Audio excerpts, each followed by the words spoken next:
May I have your attention? May I please have your attention? Super Sundays. Yeah, baby. We're back at it again. Let's get it. Let's get it. Let's get it. Let's get it. What's up, everybody, and welcome to another edition of Sir HALE Speaks Super Sundays. I'm glad that you're here. I wanted to take a moment to tell you guys how much I appreciate you. We've been doing these shows for months now, and you guys have been showing up consistently as we take on and we tackle different challenges and different topics. So I appreciate you. But here's what we're trying to do going forward. We want to grow this audience to people who need to hear content like this. And so we need your help. How can you help us? That's a fantastic question. Be sure to make sure you hit that like button. Be sure to subscribe and make sure you hit that notification bell for all of the content that we have, particularly Super Sundays.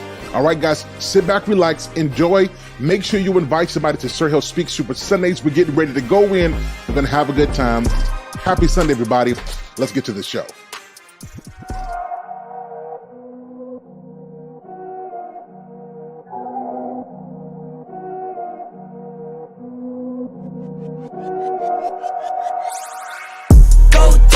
Go beast on them.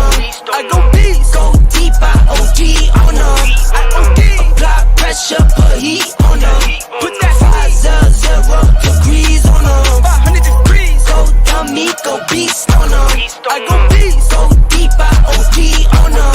I OD. Apply pressure, put heat on them. Put that 500 degrees on them. 500 degrees. Down, levitate, going up, elevate. Watch me demonstrate.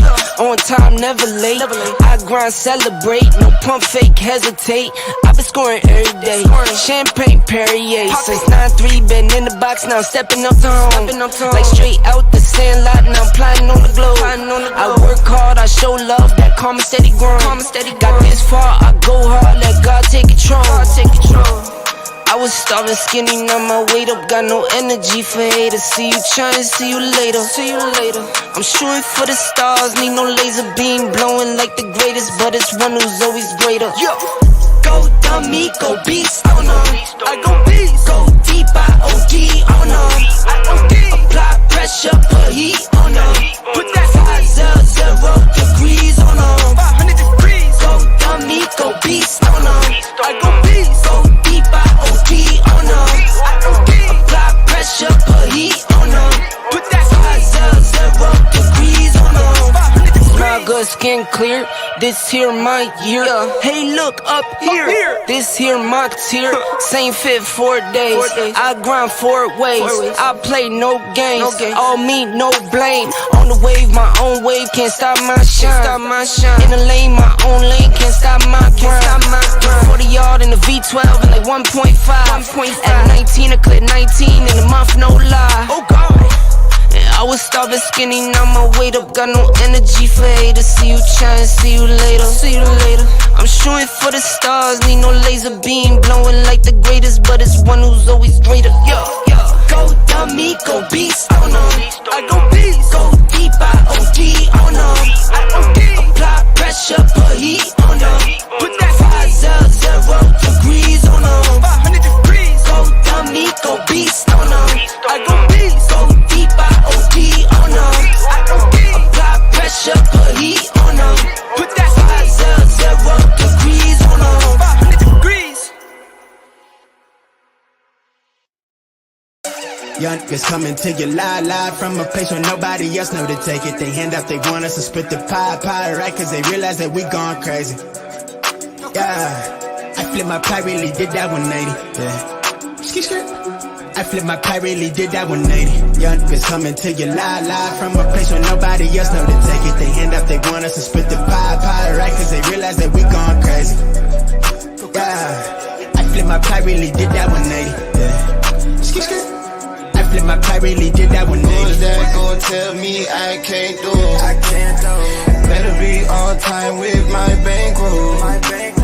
Talk fat, no ball cat, no lit word. Routine like clockwork, my wrist word. I flourish the cook, got no roof on it. I'm taunting, I'm all in the moment. Everything lit, I don't miss. Tell someone get John on the line, say the invoice is coming. I'm thumbing through stacks of that cold ball. They egging me on, so I'm going off. I got them mad, I show off. They treating my life like it's no law. I never flex above my means. I spit the cream on my tribe, don't I? Don't bro me, don't know me, you not regime. To the one with the condom, my eye is on it. Yeah. I see you move through the base, they precaution, they snaking, they seeing me. Money tree, wake up the royalties. I got a queen, yeah, she go with me. She making me feel like I'm royalty. It's probably cause we royalty. I just got fresh with the golden piece. Shrug, show the emoji, okay. You know it's me, diamond soul, dancing, singing like Jodeci. 10 out of 10 every time till they notice me. What you thought I was supposed to be. Ain't nobody close to me. Granted, my hits touch the billboards, and they printing my face on the billboard. They envy my drip, I'm enlightened. You should let go of that hate, but you feel more. I make them rage every time they get flame when they hear what I say, coming straight from the source, yeah. I come a long way from the coast by the shore. My boy, I'm enjoying this. Young niggas coming to you live from a place where nobody else know to take it. They hand up, they want us to spit the pie, right? Cause they realize that we gone crazy. Yeah, I flip my pie, really did that 180. Yeah. I flip my pie, really did that 180. Who's that gon' tell me I can't do? I can't do. Better be on time with my bankroll. Talk fat, no ball, can't. And now, your host, Sir HALE Speaks. What's up, everybody? Welcome to another edition of Sir HALE Speaks Super Sunday. Glad that you guys are here. Let's get right to it. First of all, last week I wasn't here because I took a Sunday off because my grandmother passed away. And I want to thank a few people, all of the community on YouTube for reaching out to me on YouTube and on Instagram. Thank you guys so much for your love, supports, and your prayers. A special shout out to Mandrell for holding it down last week. I did a fantastic job. Somebody that I really trust and really good brother. I did a fantastic job on hosting Super Sunday last Sunday. I thank you guys for showing up and for Mandrell and the Big Picture Podcast for stepping in and showing that support. So we got a great show tonight. But before we do this, I want to make sure that you guys saw the promotion for the Black Manosphere Conclave. This is going to be in September the 8th through the 10th. I want you guys to meet me out there in Atlanta, along with other great content creators that you guys have already seen, like the lead attorney. You got Real Nathan Daly, Shan. You've got Obsidian. You got Kosher Clinic. You've got great people who are going to be there. Fellas, please take some time, go to the website and at least become a member and check out what's going on there. I want to make sure that we promote this as much as possible. And to you ladies who are watching this as well, if you've got men in your life who want to network with other positive men and talk about things like business and entrepreneurship and image consulting and marriage and relationships and divorce, things like this, your man needs to be here. So ladies, look for this thing as well and gift this to your man. It'll be something that I'm sure he will appreciate. All right, guys, without further ado, we're getting into the show tonight. We're talking about the price of regret.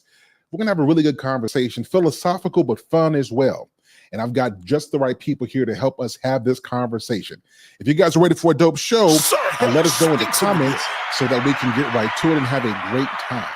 All right, bringing up to the stage first, it is the tribe, the one and the only, the Heritage Tribe Media Group.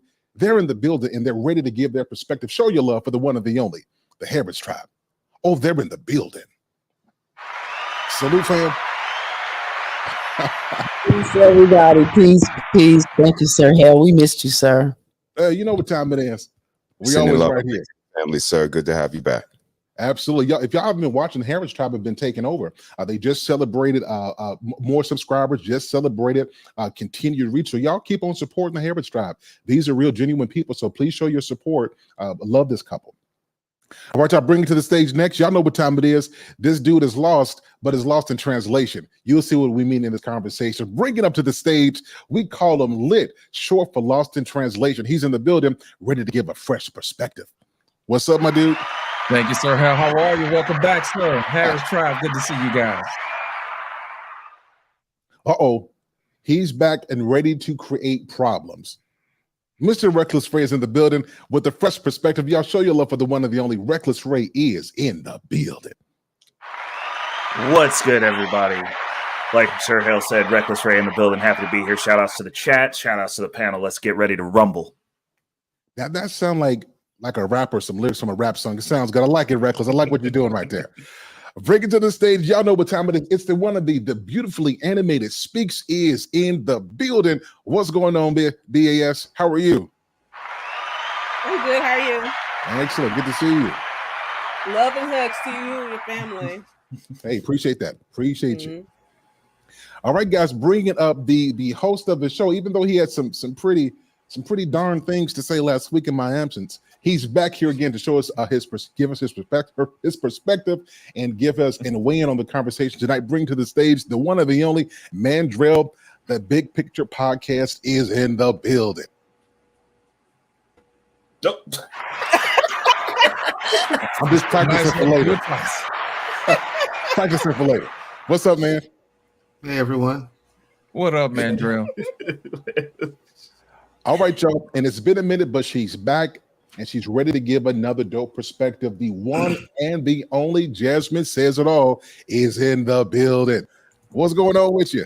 Nothing much. Happy Sunday, y'all. How y'all feeling today? What up, Good. Hey, much love. Good to see y'all. All right, guys, we're in for a great show. Before we start, shout out to the information man already with the $4 super chat. Peace and respect and my condolence. Much love to you, brother. I appreciate you. An awesome show today. All right, guys, we're going to jump right into the show tonight. Let's get right into it, y'all.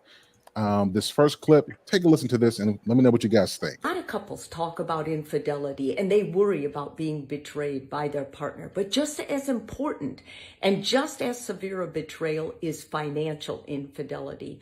When the two of you are not on the same page with your finances, that can be disastrous for your marriage. I've got 4 negative effects of not setting a budget and being together. The first, you lack shared dreams. If you're not together with finances, you can't share dreams of the future together. Secondly, financial infidelity. If you're sneaking money from your spouse or not being transparent with what you're spending money on, you're betraying your partner. Thirdly, poor health. People who are in financial distress feel a lot of stress, which affects their health negatively. And lastly, a lack of trust. If you can't trust the person you love with your money, you shouldn't be trusting them with your body or anything else. Starting with the Harris tribe, the first question I want for you guys is financial infidelity comparable to physical infidelity? We'll start there. Harris tribe, it's on you. Ladies first. Yes. Yes. I gotta. I mean, you know.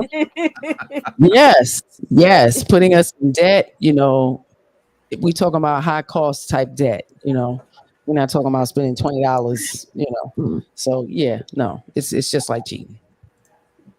Yeah, I wouldn't disagree with that. Just mind, body, spirit. So, things weighing heavily on your mind can translate and transcend into body ailments, physical ailments, and even, placebo effect that is just psychological. So, absolutely having that financial freedom, having that financial stability creates a certain peace of mind. And with that peace of mind comes health and well-roundedness. When your finances are healthy, you want your body to be healthy so you can live long enough to enjoy those finances. So, I think it's a certain mindset and a level of thinking that, health is wealth.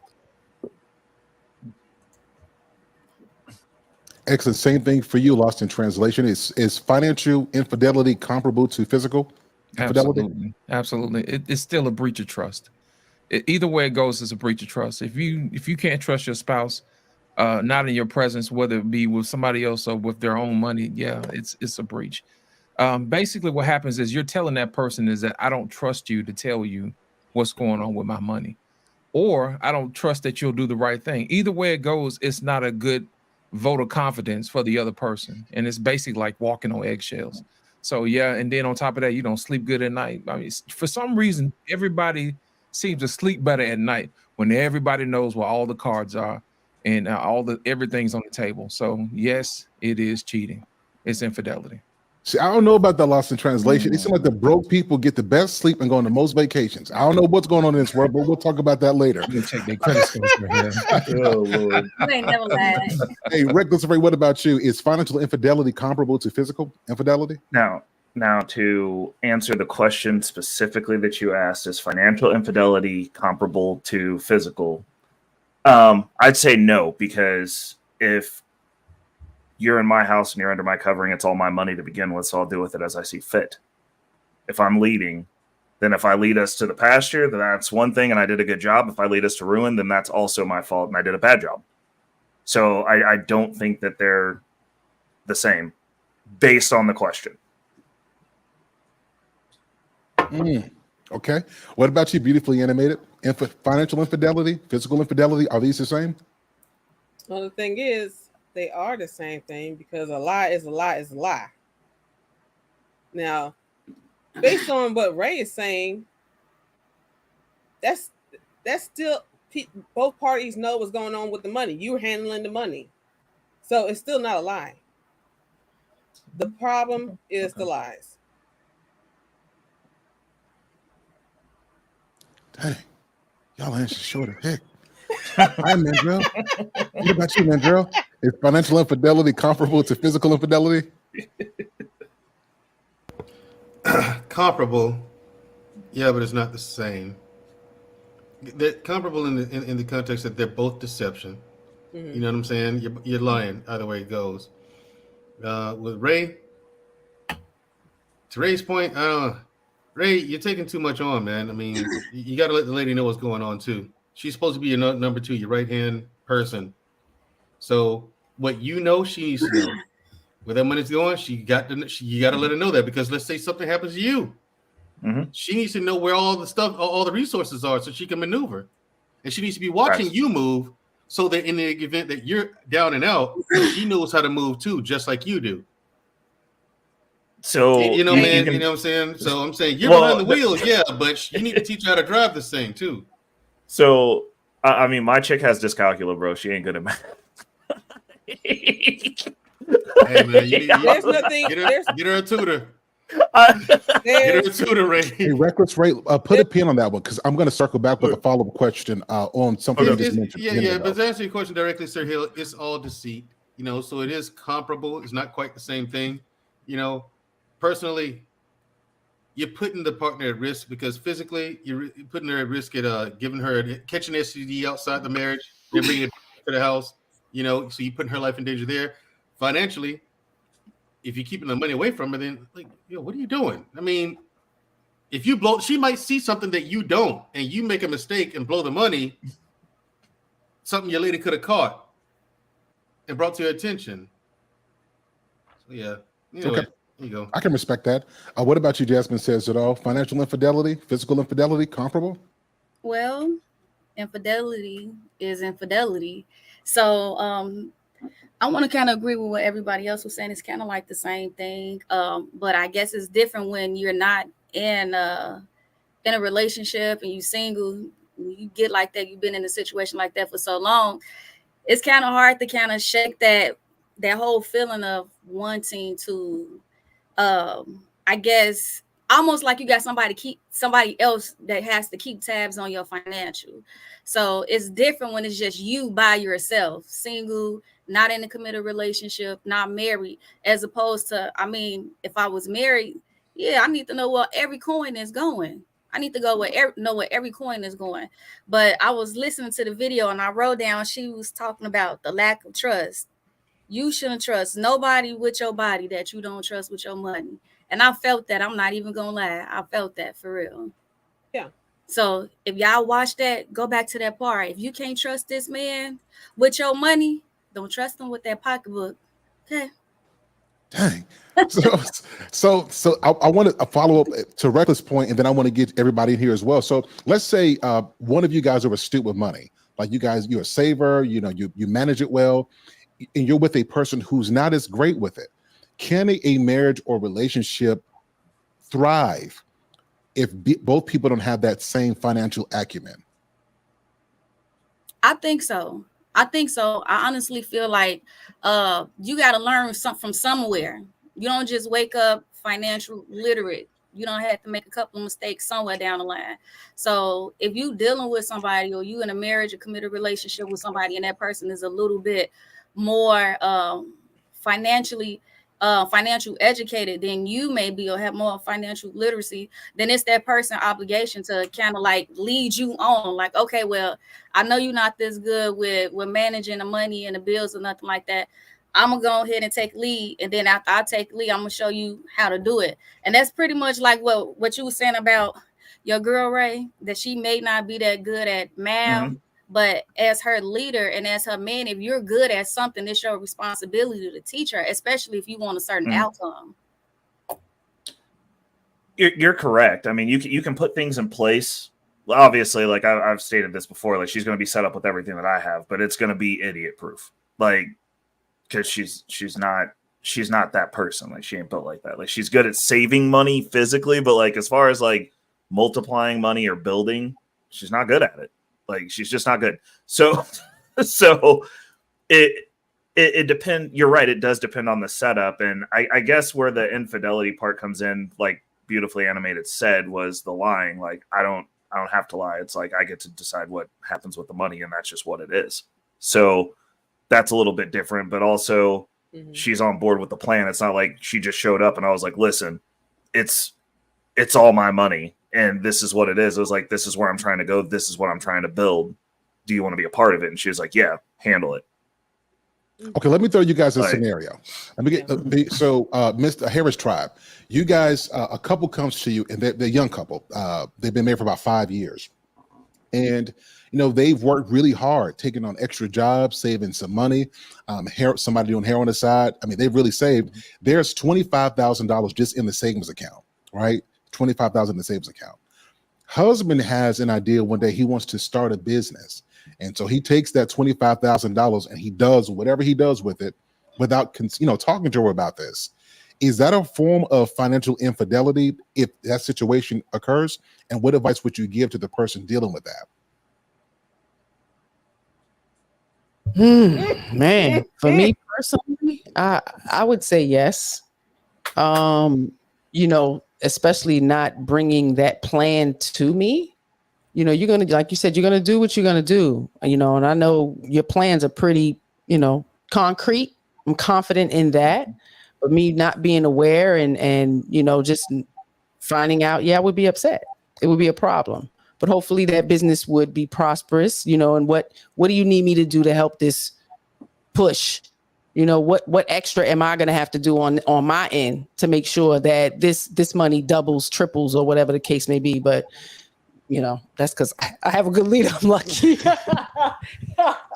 No, I definitely, I wouldn't disagree with what she said. The only thing I would say is that it definitely speaks to the infidelity topic of the discussion because, just spending money outside the house, not to say it's on another woman or other children. It's the fact that these funds are being spent on something of such magnitude without even being consulted, without even being updated or briefed or, asked any concerns or criticisms or whatever the case may be. So, I think people really get a track mind and a boxed mind of the infidelity being spending money on another woman or spending money, at the casino or whatever the case may be. But I think just the lack of information, the, withholding of the complete truth and honesty is a part of the infidelity, which can cause a disturbance. But if it's, in the best interest of the family, and like she said, at the end of the day, it gets us to a better place. I think it's a conversation that we would be able to get past. Now, I got to throw a wrench in there. So a real life situation, let's say they did this and then the business tanked. So they lost $25,000. What do you do? Is the marriage over at this point? If this is infidelity? I mean, me personally, no, I'm not leaving. Again, that plan really has to be expressed, talked about and discussed. That part of it would really be, the deceit for me. Because we've had that. We not losing that type of money, but just being down and out and broke and having to rebuild and move to another city and have to rebuild all over again. So it's nothing, we're not capable of doing. So, my marriage is not over personally. Yeah, I don't think it's a deal breaker, only because, again, that's a tangible asset. These are things that we can always gain again. So, understanding that the infidelity was the honesty, the not coming forward and, look at how it ended at the end of the day. So we can always say divine intervention or whatever the case may be. But, you know, honesty is the best policy. It's a cliche for a reason. And again, I just think that, you know, the lack of disclosing all of the information when it's your life partner, when it's somebody you chose to walk through life with, it's a little, you know, disingenuous, it's a little disheartening, and a little unfair, you know, to that person that you got to walk with. Okay, everybody else, what do you guys think? Somebody that your person takes $25,000 and it's gone. Is it over for you guys? Absolutely not. Let me. I'm going to point out something, man, that y'all probably miss. I love what Mrs. Harris said. Mrs. She said, she gave that man permission to pursue. And you know what? She said, what can I do to help you? Man, that is golden. That is golden. I'm going to tell you why it's golden. It's golden because you unleash something in your man that allows him to pursue something. And then she turned around and said, what can I do to help? And then she said, if it fails, it fails. In life, sometimes you have to be able to take advantages of the wins and also take advantages of some of the losses. And when you're there, you're just there. So I absolutely love their answer. I don't know if y'all saw it or not. I missed that. That is perfect. That's what you want. That is exactly what you want. So somebody can go out there and take chances. So you can also reap the benefits when something does happen good. So fellas, take right now, go to your bank account and go get a motorcycle. Your wife will forgive you. Beautiful animated speak. Mandrell, Jasmine, Reckless, what do you guys, what's your perspective on this? When I was listening, go ahead, sis. You can go. Also, when I was listening to you give the scenario, the first thing that came to my mind was that Tyler Perry movie. Oh Lord. Yeah, the first thing that came to my mind was a Tyler Perry movie when she was actually stepping out on her husband with the CEO. I forgot the name of it. And Family That Prays. Yeah, that's the one, I believe. And he was doing the construction, and then I guess he needed the funds and went to their shared account and saw that she had all this money, and he used the money that he didn't contribute to. So I mean, I guess it really depends on the person. A lot of people are tied to materialistic things, especially now, because most people, I don't know, like for me, money comes and goes. And once you really learn how not to be attached to people, places, and things, then it'll be easier for you to kind of cope with losing things. But that movie, that's what it sounded like, the scenario you was given of the Family That Prays. Let me find out that's what you was doing. I can't confirm or deny that, Jasmine. Anybody else? I'm glad you brought that up, Jas, because that shows that it's not just a male thing, that men aren't the only ones who do this. Women do it too. Because when you think about cheating, everyone wants to look at the man, look at the man, look at the man. Everybody cheats. Everybody lies. It's not just, stuck on one gender, one race, and all that stuff. Like, no. Me, if I'm married to the person, yeah, I'm staying. I'm gonna ride or die. But I'm being in the mood. If you lied to me about the money. Now, if we discussed it and we went down this path together, hell no, we'll find another way to get some money. If we did it once, we can do it again and again and again and again. Okay. So I'm gonna, under this circumstance, I'm assuming that this woman has stolen $25,000 from me, because honestly, I haven't met a whole bunch of, like, unless you're dealing with like the upper 1% of women, most women do not show up with a lot of money. So that means that I have saved up this $25,000 and she has taken it and gone and done something. Now, in that specific scenario, she's got to go. That's called robbery. That's illegal. And I'm getting my money back. There will be a suit. She catching that suit and she up out of here. But it's now that's different. You gonna see your wife? Oh yes, for every penny. Voy a la playa, había subido la marea.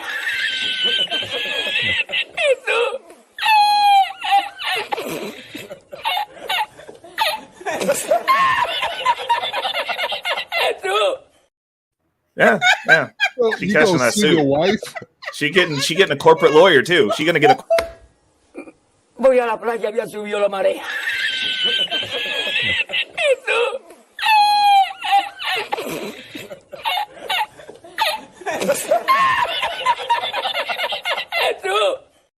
Well, I'm a snap my neck. I'm gonna snatch her dreams. I'm gonna snatch every last one of them dreams. I'm snatching them all. I'm taking everything. What are you talking? Ray, now after the suit is over, will you remain married to her, or do you get the divorce? No, that's coming in with the divorce. I'm just taking all her stuff. Oh, okay. I'm taking it all. You just take all the stuff first, though. I'm taking it everything. Everything. I want it. I'm snatching the dreams. I want them all. I'm taking them back. I'm going to be out here in these YouTube streets in these man spaces talking about my victory, and I will become your new hero and guru. That's what's happening. If you steal $25,000 from me when we marry. It's happening. That's what I'm doing. Reckless Ray. I'm out. Damn, Ray. Damn. Why you got me on the big screen? You haven't asked me a question yet. What would you like to know? Because you're judging me. That's why. I'm not judging you. I'm actually thinking about that. I'm processing it. I mean, would you, Mandrell, would you do this if your wife took $25,000 and you didn't know about this? How do you handle that? very carefully. I don't want to just react off top because, I mean, listen, I can forgive damn near anything, but I can't forgive the betrayal. Oh, I can't. It's a thing with me. I'm working on it, but I just can't seem to be able to get past that. That seems to be the one brick wall, betrayal. Listen, I don't know what that's why I say very carefully, because I don't know what I'm going to do after that. I couldn't tell you. My abs. So it's kind of on random select. You know what I'm saying? I mean, $25,000. What'd you take the $25,000 for? What did you do with it? Where's the money? Just in case something happened. Where's the money? Oh, just in case something happened, you know. Up my ass. Okay. Man, Joe, she bought herself she bought herself a purse. Her for $25,000. Oh no, listen, yeah, there's some purses for $25,000. Yeah. So I she know went that, there. but listen, so she said she had 3 of your kids and she deserves it. What do you do? You know what? I would take my time to think about what I'm gonna do. But she's not gonna like it. Not one bit. So I'm gonna say this. Also depends. Are we millionaires? Definitely. If $25,000 is a concern, definitely not. Right. Okay. Because I'm gonna say if we're millionaires, I'm like, listen, that's just a discussion. You know what I'm saying? Here's the thing, though. Even with millionaires, and Ray, you guys, anybody who's around people with money, you guys know, like, the celebrities make it look like they just throw $25,000 away. No, millionaires they who actually had to work to become it, they don't just toss some money like that. No, that's why I'm asking. Most of the time they leasing something. They don't buy this stuff. Yeah, and they rent their houses. They rent their houses. They lease their cars. Yeah. Yeah. Yeah, I forgot my. Well, I mean, to Sir Hill's point, though, at a certain point, the velocity of money becomes so much that you literally are throwing away money because it doesn't exist. So if you have your stuff set up right, then you've got money constantly coming in, right? So if you go spend $25,000, like, that's how these guys get fleeced by their wives. And they're like, over the course of X amount of years, she stole $3 million and stuck it away in her I'm running away fund. And the dude never noticed it. It's because after a certain point, that money doesn't exist. So, like, if you set up a dividend portfolio and you know that you're getting $40 a month, and this is just small scale, you got some money in there, you're kicking out $40 a month. $40 a month no longer technically exists to you, because if you took the $40 out, the portfolio would still say the same number that you're used to seeing. So therefore, that $40 is non-consequence. It doesn't exist. So if you scale that up to what actual wealthy people and people who are literally building insurmountable amounts of wealth, they do throw money away because it's just flowing in. It's just the cup floweth over. So at that point, you're just drinking the foam off the top of the beer. The beer stays in the cup. It never did. So that money isn't real to them, technically speaking, because their base level is always what it is. And it's almost like you got to go above and beyond to start eating into your money. All the money that you're getting is basically pretend at that point. It's the same for crypto. Like, So it's at a certain point, stuff just doesn't become real to you anymore. And you could go, oh, well, she lost $25,000. I don't care.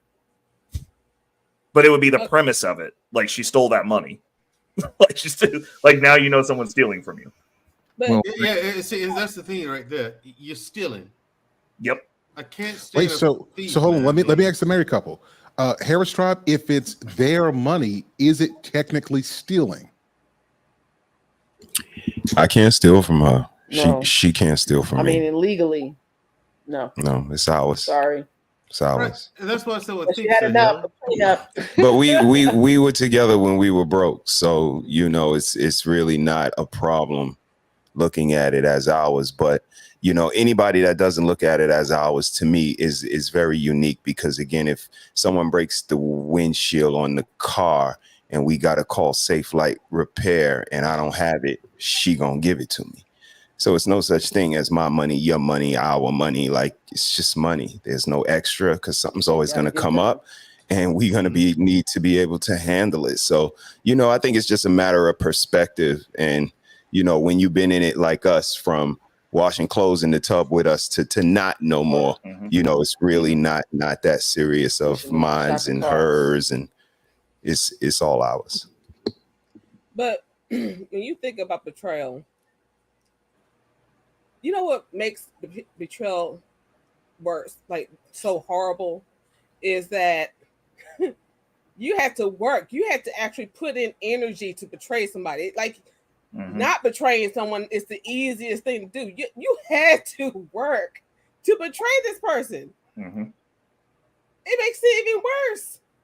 Well, and the thing is, for me, I would have Ray. I would not sue my wife. I'd have her make the money back somehow. I'd help you sue her, bro. But the thing is, no. My thing is this: like I said, I would stop and think, because I would not want to react emotionally to that, because I'm a person who's had to earn everything he's got. So, like what everyone on the panel is saying, $25,000 to me, that's a hit. Yeah. I'm going to feel that. So you take 25 grand to spend it. I'm going to want to know where the money is. Why'd you spend it? Everything. Okay, you're going to make that money back, though. You're going to put on the blade. How am I going to do it? I don't know. I don't know how you're going to do it. If she could have made the 25 grand, she wouldn't have stole it, man. Here, that's her problem. I mean, hold on one second. You're going to get that money back here. One way or another. You go put on the blade, man. Listen, go work at McDonald's. I mean, the thing that stands out to me the most is the how indicative it is of relationships in America, that instead of breaking up, walking away, cutting your losses, washing your hands, people will rather stay with a thief, quote unquote, someone that took money from them, or, you know, besmirched their integrity, just to hold it over them, just so now they have to work uphill. Now it's you have to prove yourself to me, and I really think people need to see that. A lot of people rather walk away and start fresh with somebody else, that it's an even playing field, than to work uphill to try to change the view in your eyes and get to your good side.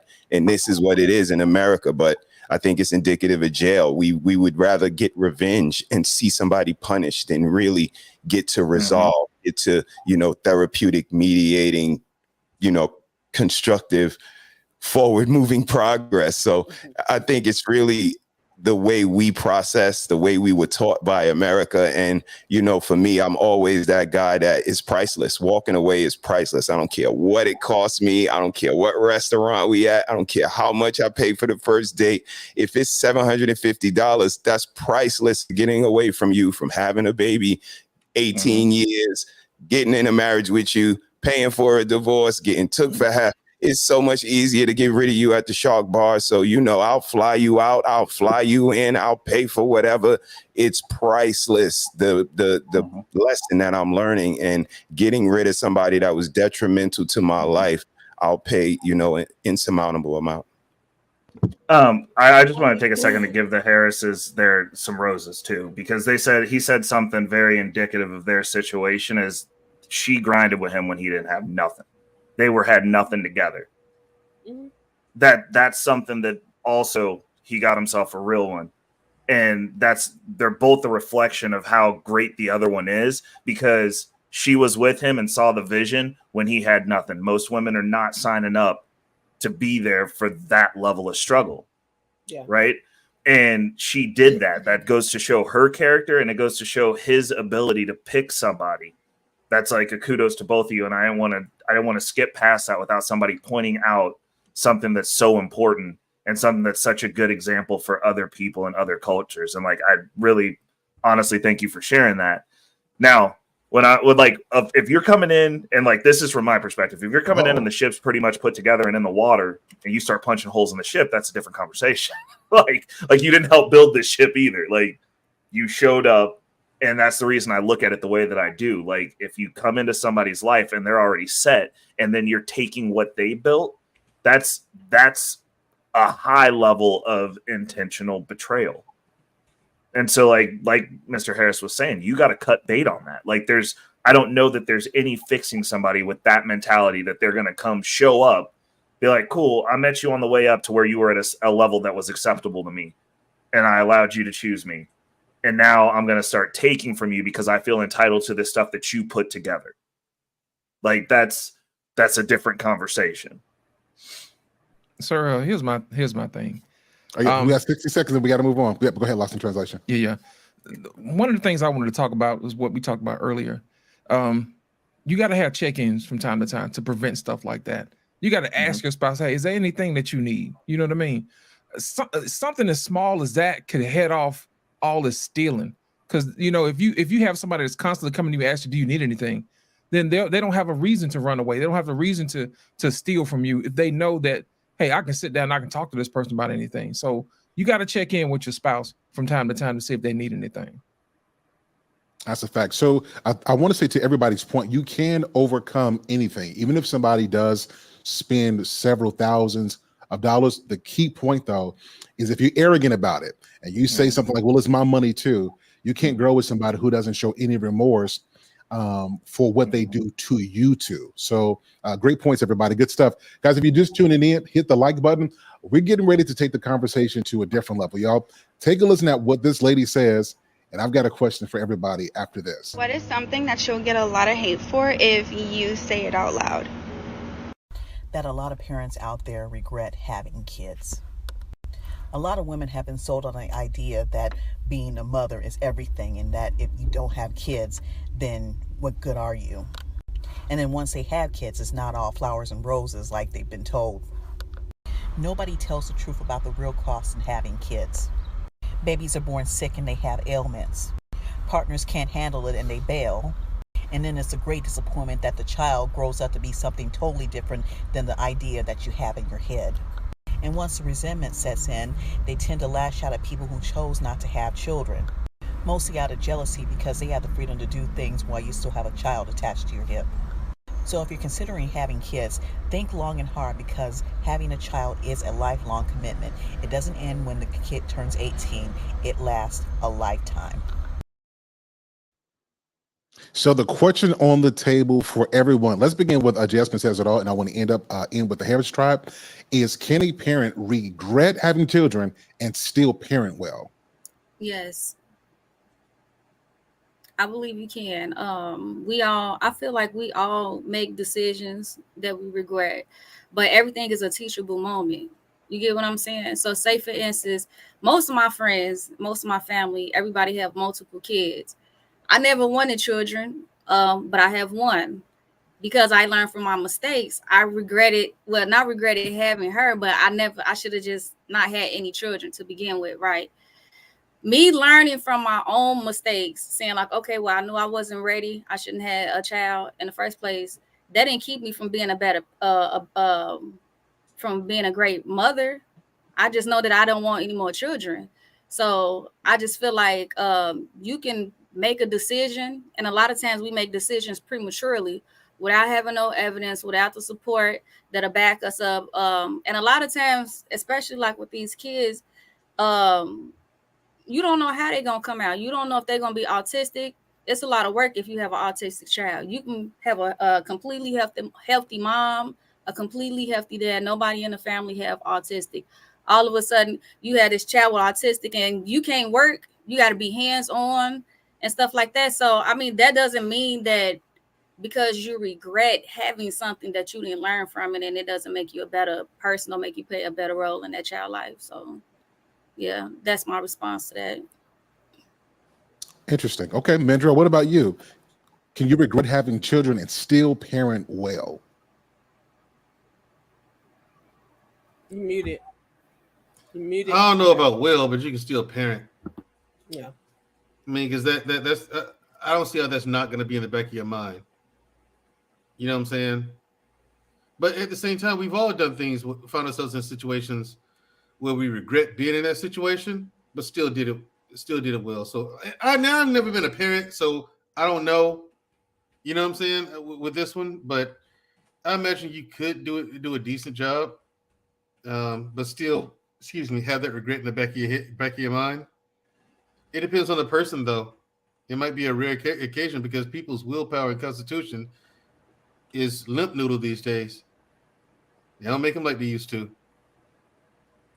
So, I mean, it's possible, but just highly improbable.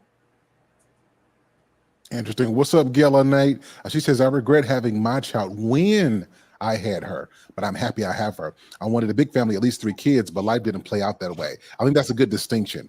Sometimes it's the timing that's off, not the kid that's off. So really good point, Gail. Thanks for being here. Good to see you. Beautifully animated speaks. What about you? Is it possible to regret having children and still parent well? I mean, as long as you do acknowledge that you regret it and go about it in a healthy manner, yeah, you can still parent. The problem is when you are in denial of things, you don't want to address things, you don't want to seek help for those things because you are in denial and things of that matter. But for me, no, I don't regret the timing or the person, even though sperm donor. I don't regret him because this is how I got her. If I want this exact same person that I have now, that who I love, it would have to be the same sperm donor at the same time. Now, there's other things back behind her that I would have changed. You know, she is bothered by the fact that I didn't give her siblings, but I told her I didn't have more children because I wasn't married. Like I wasn't gonna have another one out of wedlock. So that's one of the things I would have changed. I would have put more effort into finding a father figure / husband for myself, you know. So that's one of my regrets. Excellent. Excellent. What about you, Lost in Translation podcast? Can a parent say, you know what, I wish I didn't have no children and still do a good job in raising those kids? They can, because I've seen it happen several times.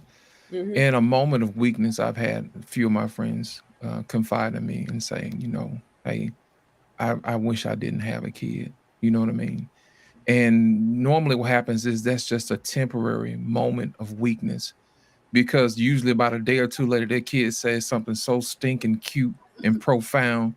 And then all of a sudden it's like, I'm so glad you're here. I needed to hear that. You know what I mean?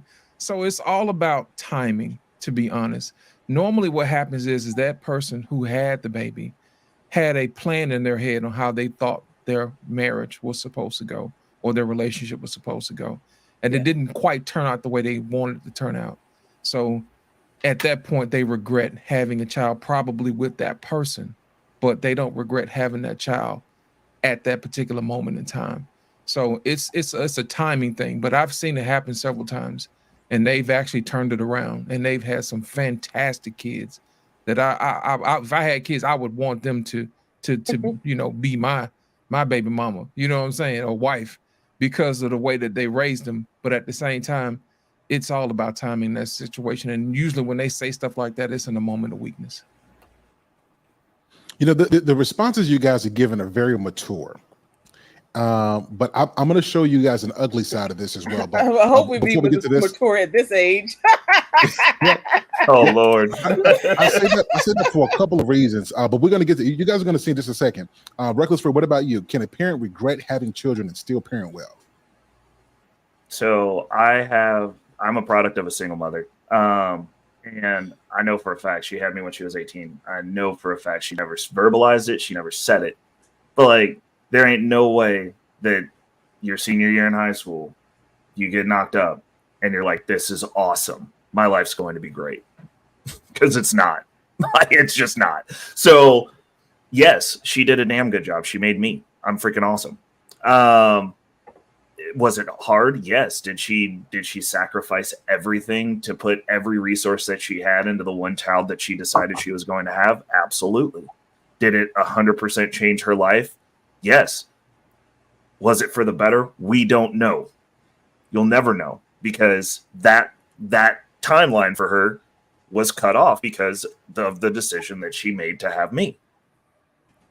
The thing that gets me, though, is that these women will be out here purposefully having children out of wedlock. And it's not like, we're going, like, they're like, I'm going to get knocked up and I'm going to have this baby and I'm going to do it by myself. I just need somebody to put the seeds in me, And then they don't realize that, and it's one of the things I always go back to. None of these children asked to be here. You are creating whole people that did not elect to have themselves be here. So everything that child goes through to get to where that child is going to end up in life is on you. That is your decision to bring that existence into this world. So it's almost like, and I think that's the reason that, like, even single mothers, I think that most of them, I'd say the majority, I mean, I don't know, societally now, it might not even be the majority anymore. But I think most people, once they get through that initial shock factor of, oh my God, what have I done? This is a person. Then they end up in a space where they do the best that they can do. And I think everybody inherently does that after they get through the shock of it, because you realize what you've done. And there's no taking that back after a certain point. And it's something that should be taken into consideration, because in this current society, we're telling people that, like, yeah, this is okay. There's no shame behind this. You can do whatever you want. Live your life, queen, slay. And it's like, there's a person attached to that is affected every day of their life. They carry all of that trauma, that initial seed of trauma, just being that, like, even if you have a good life, knowing that your father's out there and that you were not chosen, that you were left separate, that this dude's running around, maybe has a whole family of his own at this point because now he's mature, and you got siblings out there that you don't know. You got family out there that you don't know. You have a whole DNA set that you know nothing about. You have things that happen to you that don't happen with everybody else in your family because you only have half their genes. They can only half relate to the things that are going on in your body because the other half of you is gone. It's out there in the ether. You have no explanations. You have no reasoning. You only get one half of the story.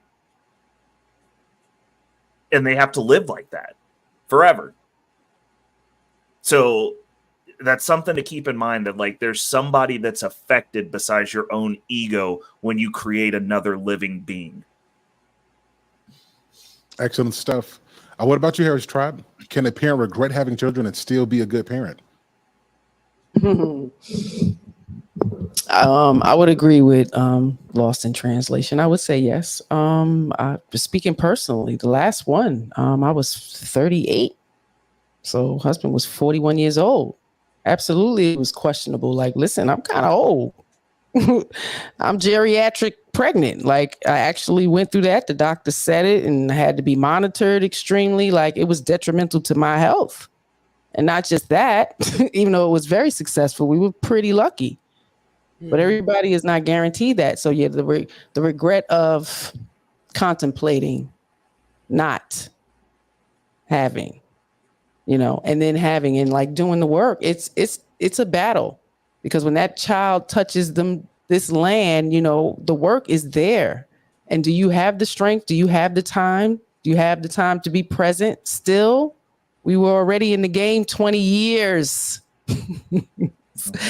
You know, understand? And it doesn't end. Like that woman said, it doesn't end. It doesn't. The boy is 30 years old. It doesn't end. We're still parents. Oh yeah, that's Indeed. your life. Yes, indeed. I wouldn't disagree. I think for me, where there's a will, there's a way. I think it is possible, but I think you have to be more purposeful. You know, the apple doesn't fall far from the tree, but you can pick the apple up and throw it far as hell away from the tree. But you have to be strong to throw it far. Now the emphasis is back on you again. So again, that purpose, knowing that it's not about you anymore. And I understand you might not have wanted this life to be here, but it's here now. You know, men hear it a lot. It is what it is. Take it from here. And this is, you know, where we are. And he's absolutely right. Reckless Ray, the lack of shame, you know, it needs to be some accountability. We need the elders to be respectable, leading by example elders. So when they pull somebody to the side and say, this is not detrimental to the little ones coming up, they would be able to receive it. But in this day and age where, you know, shame is not warranted, quote unquote, it's not respected, and, you know, it's not taking because people don't understand whether or not what they're doing is wrong. It's all defense mechanisms. It's all scapegoats. And, you know, the late night sessions of gathering to, I call it inward champions. They want to champion this inward behavior. They want to look for reasons to continue doing it, to keep on perpetuating this lifestyle with the sign language, the go along to get along gangs, and, you know, the witch burning sessions at night for the women and the people who are trying to create change, are trying to make it different for the children coming after us. So I really think that we need to focus on the people who, like you, Sir Hale, who are creating conversations like this and bringing forth thought-provoking questions such as this. But I think that where there's a will, there's a way, and with purpose, you can grow a rose through concrete. Excellent, guys. I'm going to play this for you, and I'm going to see if this shifts your perspective just a little bit. I wanted to share this, but as we're talking, it made me think about it. So let me share my screen really quickly. If you guys follow me on Instagram, you may have seen this, but let me play just a little bit of this, and I'm going to come back and give you guys a little bit of context on it. Yeah, I'm gonna hit the mute button. My mother looked me in my eyes and told me she always loved herself more than she ever loved me. I would have rather her lock me in a closet. That's pretty hard to believe. I would have rather her. Your Honor, I did say that to him. Or I actually told him that once. Well, how old was he? He was about 16, 17 years old. Tim, because in order for me to be a mother to him, I have to love myself first. Now, you guys heard that. You guys heard that. Mm-hmm. So that the whole episode was he took his mom to court for some stuff, and then it comes out that as a young kid, she was telling him that in order for her to love him, she got to love herself first. Now, the backstory is, you know, she was in the service, so he really didn't spend a lot of time with his mother. He was always passed off on grandma or auntie. Here's what I'm saying. I think that if a parent regrets, unless the desire to still want to let the kid know how much they are loved and valued is stronger than that regret, whether it's said or not, a kid is going to feel it based off of how the parent treats them. Would you guys agree with this? Do you think that if that love and desire for the kid not to have a better life, if that's not greater than that regret, the kid, whether the parent says, I don't want you or not, they're going to feel that based on how the parent treats them? What do you guys think about that? I like that. No. I know it's one thing if you feel the regret or you think the regret, but if you start expressing that regret outwardly towards your children, then of course your children will feel that automatically. But I don't know, is this parents actually going around telling their kids, I regret having you? Because even I know sure there are.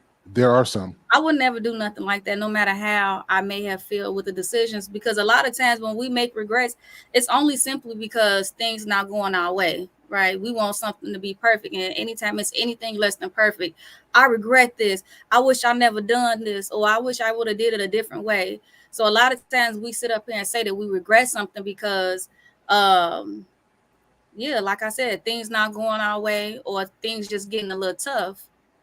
You know, we all envision how we want our lives to be, and when that does not go our way, the first thing I'm not going to say everybody, but majority of the people just tend to fold and stress and become depressed and be filled with anxiety, as opposed to sitting in there and saying, like, you know what, I made the decision, let me make the best decision. This challenge has to be here. So look, if I know as a kid I did not receive the love that I wanted to give, that I wanted to receive, let me give that same love that I desire to my children. So I mean, I don't know. I'm going to say this, and then I want everybody to jump in. So I want to offer some transparency on this, and I'm doing this because of what I've seen and heard for real. I ain't talking about what I read, what I've heard. When a lot of our Black women are frustrated because, say, daddy's not there, or they got a lot of kids, or the pressures of life, a lot of our mothers say stuff and forget that they said it. And the issue is, you guys have heard this saying that the axe forget, but the tree remembers. A parent can say something and they completely forget it because they were stressed out. Those kids remember everything, and not only what was said, but how it made them feel. And so, to Jasmine, your question, there are parents who said things like, you know, I should have had an abortion. Now they'll come back and they'll apologize. I shouldn't have said that. But when you say that to a kid, depending on that age, once that damage is done, an apology and I'm sorry doesn't fix, you know, the words that mother just inflicted on them. What do you guys have? You guys witnessed that? You guys agree? What's your thought on that? Yeah, I've seen that happen. Yeah, Yeah, because I'm not gonna lie. Speaking for his hand experience, my mama said some things that are, in my opinion, just flat out fucked up to say to your kid. I would never imagine of saying some of that stuff. Pardon me for my French for putting it that way. It's just to illustrate how, you know what I'm saying, how messed up I thought it was. Yeah, that's the level. I mean, you know what I'm saying? At the same time, I mean, you're right. It's something I've never forgotten, because there's times I tried to talk to her about it. No memory of any. Don't remember any of it. And I'm just like, okay, you really don't remember that? No. When did I say that? I would never say it to you. But it's etched in right here. I haven't forgotten. Forgiven. But you're not gonna forget. But you're not gonna forget that, even after you forgive him for it. Yeah. I mean, we've definitely experienced this because, you know, we have such a little one, you know, 8 years old. And even with the older ones, it came to a point where we understood that we can't give them information early because they hold us to it. If we say we go in red flags next Friday, you could believe next Friday they are on us. So it's like, you know what, we got to give this on a need to know, because it forces us to be great parents. It forces us to keep our word, because that just leads them to, you know, set up for confirmational bias the next time they see somebody that lets them down or lies to them. So, you know, again, that's that analogy I just made. You could throw that apple, but it's about how strong you are. So, you know, giving them the information, promising them things, you're just giving them a sign of what's indicative of this world. And when you want to give them that reality that this world is not like me, this world isn't going to treat you like how you get treated in this house. You have to treat them a certain way inside of the house in order for them to be able to believe that going outside. So, you know, I really think that it's a mindset of a person, and you can break cycles, you can, you know, break curses, but it's a willful process. It's a purposeful process. It's a conscious process, just like what we talk about dating, marriage. All of these things are very purposeful and one day at a time type of things. And, you know, similar to AA, similar to any type of support, if you don't look at it as one day I have to be better than yesterday, and every day is another opportunity to be better, I think this is why we are where we are today.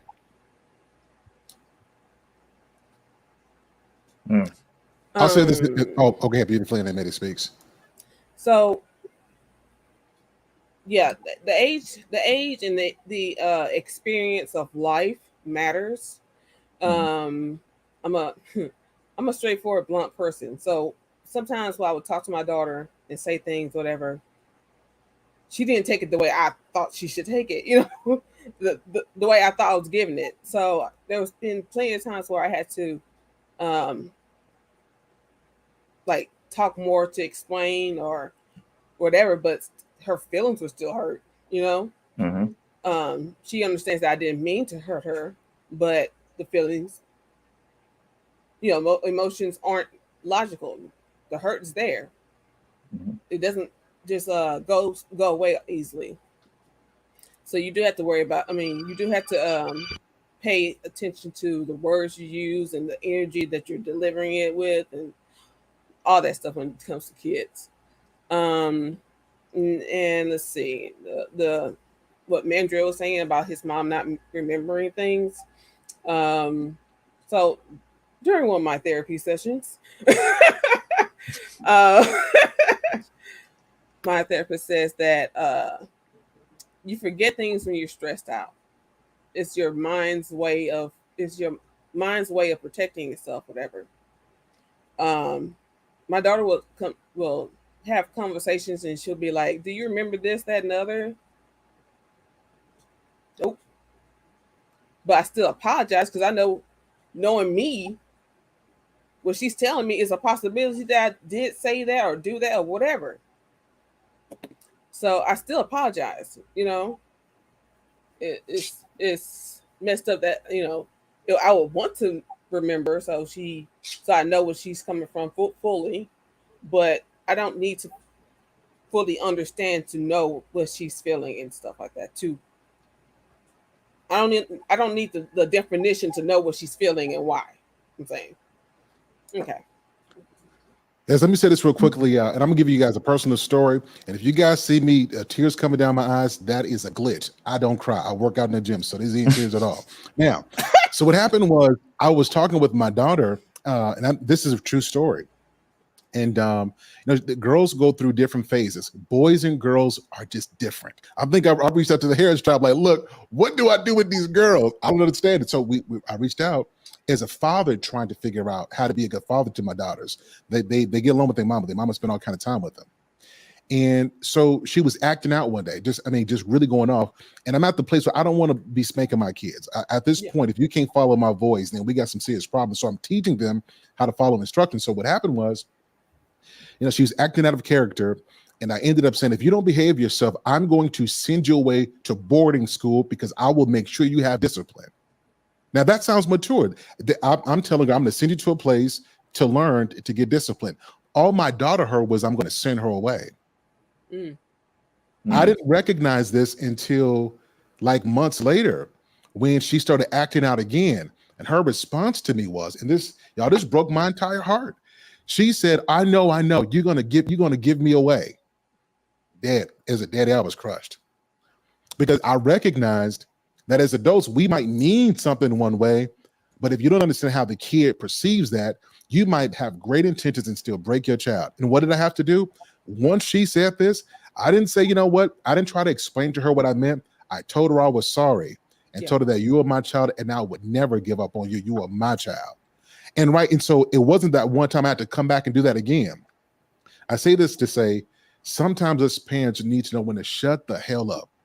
Like sometimes it ain't a place to say everything. Sometimes you keep your mouth shut, go talk it over with your wife, cool off for a bit, but do not speak in your anger, because when you do, where you might be being logical, remember your logic comes with your 30 plus years of experience. They've been here for less than 10. You see what I'm saying? And I had to learn this. So anybody want to respond to this? Your words matter, and we've got to be careful what we say and when we say it. So in that particular case, just to give you the heads up, I've had experience with raising girls. Normally, when they act up, this is what I used to do. I would actually take them to their room, sit down in the middle of the floor, and talk to them, and say, "Hey, look, what's going on?" You know what I mean? It's me and you talking. You know, you don't have to worry about nobody else hearing nothing, none of that. Because 9 times out of 10, girls just want to be heard. And that's it. That's all they want to know. They want to know daddy's there for them, and girls want to be heard. And that's it. So that's my thing. And we'll go ahead and turn that loose. That too, they want to be heard. And I don't know if it's a different perspective because I'm a woman raising a girl as opposed to being a father. But these little girls are sneaky, and and they know how to play both sides. Okay, they know how to make you feel like the victim. I mean, make you feel bad, make them like the victim, and you're the villain. So even with raising girls, you got to be careful with that. Give yourself time. If they feeling some type of way and they feelings are hurt, give them time. Give yourself some time. Revisit a few minutes later and then see if they was full of it or not. For real. Because these little girls are really sweet. She ain't lying. But back to what we was talking about. I honestly believe like it's not what you say, it's how you say it. It's how you say it. It's how you say it when you expressing these things with the children. So yeah. Yeah, Jasmine rude. Hello. 3 girls over here, and I am one. I was one. Lord, my mother had a job.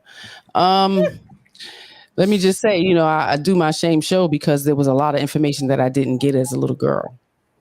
My mother was a young mother, 3 children by the time she was 17. She was married to my father, but left him, early. They split early. So single mom. So again, with that, with these children, it was very important. So you're going to always have that, Sir Hell. It's going to happen a lot because these young girls have no idea of their hormonal fluctuation.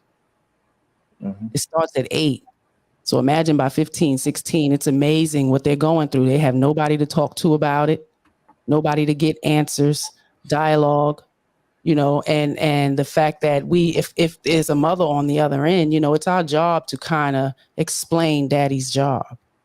There's going to be some messages that you're going to get from daddy. It's not going to be sweet. You cannot be pandered and coddled all the time. And they have to see that you are willing, like you said, I'm willing to build on what just happened. We have to sit down in the middle of the floor and talk about it. Let's address it, because they're going to learn that this is what a man is supposed to do. We're not just going to, throw it under the ground and forget about it, because my emotions is still happening, even though, it's over. Like you said, she threw it back in your face. Oh, you're going to send me away? But that's a jab that I need some attention. So, and that's hard to do when you have life happening, to make that time for each individual child, that's something we always try to do. They're all different. They're quite unique. So find their special things. If this one likes Avatar and this one likes anime and this one likes, so movie time, dinner, take her out 5 Below, those kinds of things where, like you said, you take them somewhere that's outside of the home to break the monotony of the normal. And then you ask, what can I do for you? What do you need from me? And if it's just us taking this separate time with just you and I, because they need to know how that feels. It's kind of like taking her on a date. You're showing her how, you're supposed to be covered outside in the world with me. But you're going to always go through that. So don't take the blows as you did something wrong, because you didn't. You parent in fear. And that's normal, because the world it's not nice. And they're going to come across some stuff, and they're going to remember, I kind of felt like that. It's okay. It's going to pass. Because they start living in those feelings and emotions. This is where we come with the depression. We didn't have time as little poor poverty kids with no parents to be depressed. So when I see these kids like this, I'm like, God damn, y'all, we didn't have no food. We didn't have parents. We didn't have games. We had to make our game. We built a Monopoly game. You understand? So, and then you hear them stories where we walked 10 miles to school, and they be looking at us like, care about that. I'm chauffeured. I don't know nothing about that. World. So they need to hear those stories too. The struggle that you went through as a young child. I remember when I was 8. So building on that with them too, not pushing their feelings and what they went through away, but just let them know I'm human too. I went through that, because they don't believe that.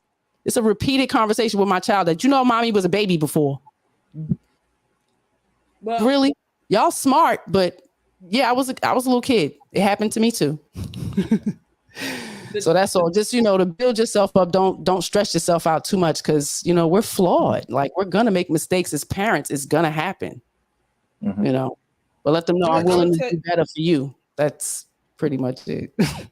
I like how you said, like, we're flawed, because No, I was just gonna say that the difference between you and other parents is that you're making it a conversation. You're listening to your child and you're giving feedback about what you did. You're not just throwing away what she she's saying and feeling, and say, "Listen to me, look at me.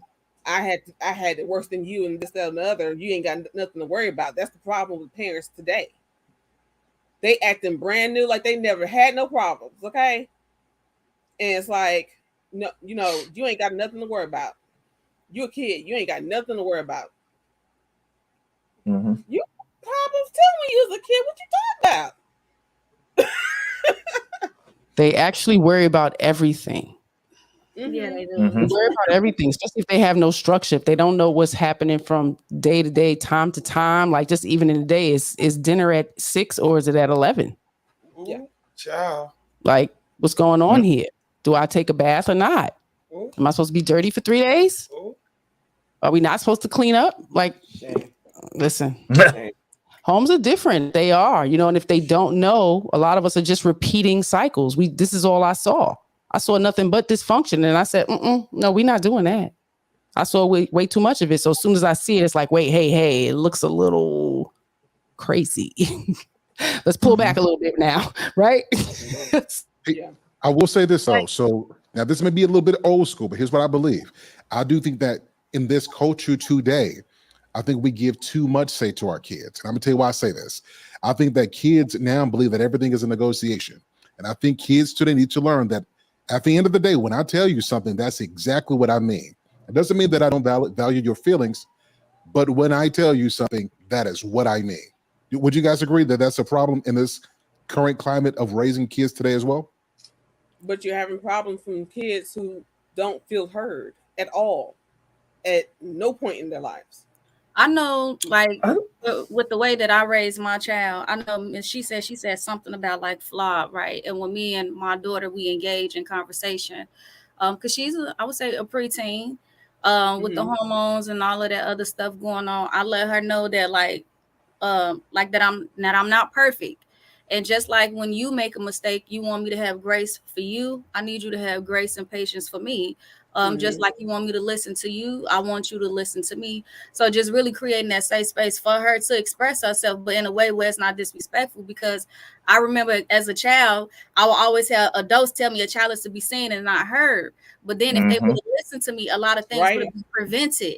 So what I did is I just took that as a teachable moment and say, like, you know what? Well, because I wasn't heard, I want to be able to create that safe space for any kid that's around me. I'm listening, but when I'm listening to you, I'm listening, I'm all ears. And when you're done, it's my turn to talk. So a lot of parents, I don't think that, like, you may have some people negotiate with their kids, but it's you really nurturing your kids and educating them on how to communicate effectively, because you can teach them one thing, but they still going to have to learn how to do things outside the home.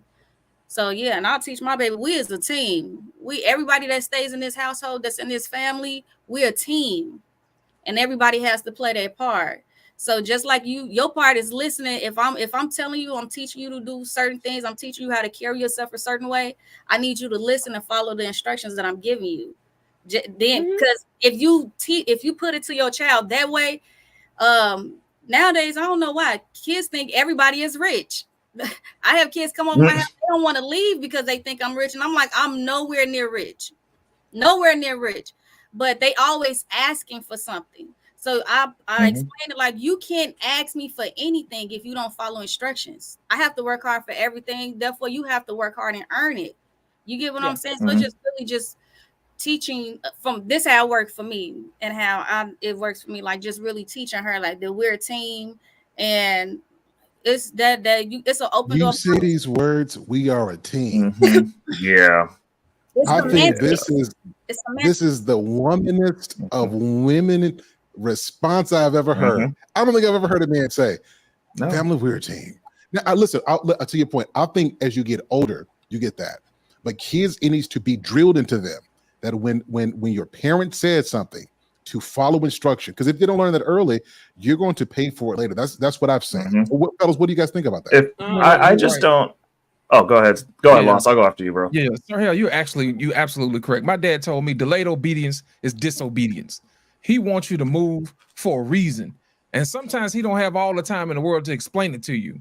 So it's just best for you to just listen to what he say do and do it. Let me tell you, I questioned my dad one time. One time. That's all it took. And after that, I was like, yeah, you know what? Obedience is better than sacrifice. Let me go back over here and just do what he said do. But after a while, when he had time to explain it to me, then he did. But in that particular moment, your kids need to know to hear your voice when dad says move, move. You know what I mean? So I'm with you on that one, Sariel. I'm with you on that one. You see the balance? So Jasmine's perspective is relational. I need you to know that you're involved and that you matter and that you care. And so she gives a sense of connection. That's how mothers do. Fathers is a sense of foundation. And I think this is why it's so important for kids to have that dynamic. I think when the father speak, most of the time the children will listen, but when it comes to the mother, we gotta make a crazy face. We gotta women, we gotta make a face. All you gotta do is say, wait until your father comes home. Look our ass, look crazy for the kids to listen. That's a fact. Like, you treat the kids, because I worked with a lot of the jobs I had was with kids and stuff like that. So if you really trick them and to make them feeling that they're doing something and that they're part of a team, everybody want to play a part. Everybody want to cooperate. That's really doing the semantics, playing with their psychology, like they brain. They feel, oh, okay, well, if I do this, then it's a reward. Teach them that they have to earn everything. They have to earn it. Nothing is given to anybody. You have to work for it. I just thought about something. Kids react to men and women differently. Just like in this particular situation, Jazz was playing clean up, everybody clean up, and everybody wants to get in there and clean up. You know what I'm saying? But in this particular situation, if a man tells you to do it, then guess what? Daddy clean up, Daddy wants us to clean up. It's a different type of motivation. So yes, that's why kids need both. You see what I'm saying? Because daddy can reach in their kids and grab something out different than mama. You see what I'm saying? Mama can reach in there and grab something out. But the bottom line is we want to make sure that they're safe. So kids just react to people differently. They gravitate to women differently. Well, I mean, I think one of the issues and the only pushback that I have is these kids who we're going out of our way to make sure they feel heard. I didn't feel heard until I was like 13, and then I can count the amount of times that my mom actually sat down and listened to me, and I'm pretty sure they correlated the times that she was thinking about offing me while I was asleep.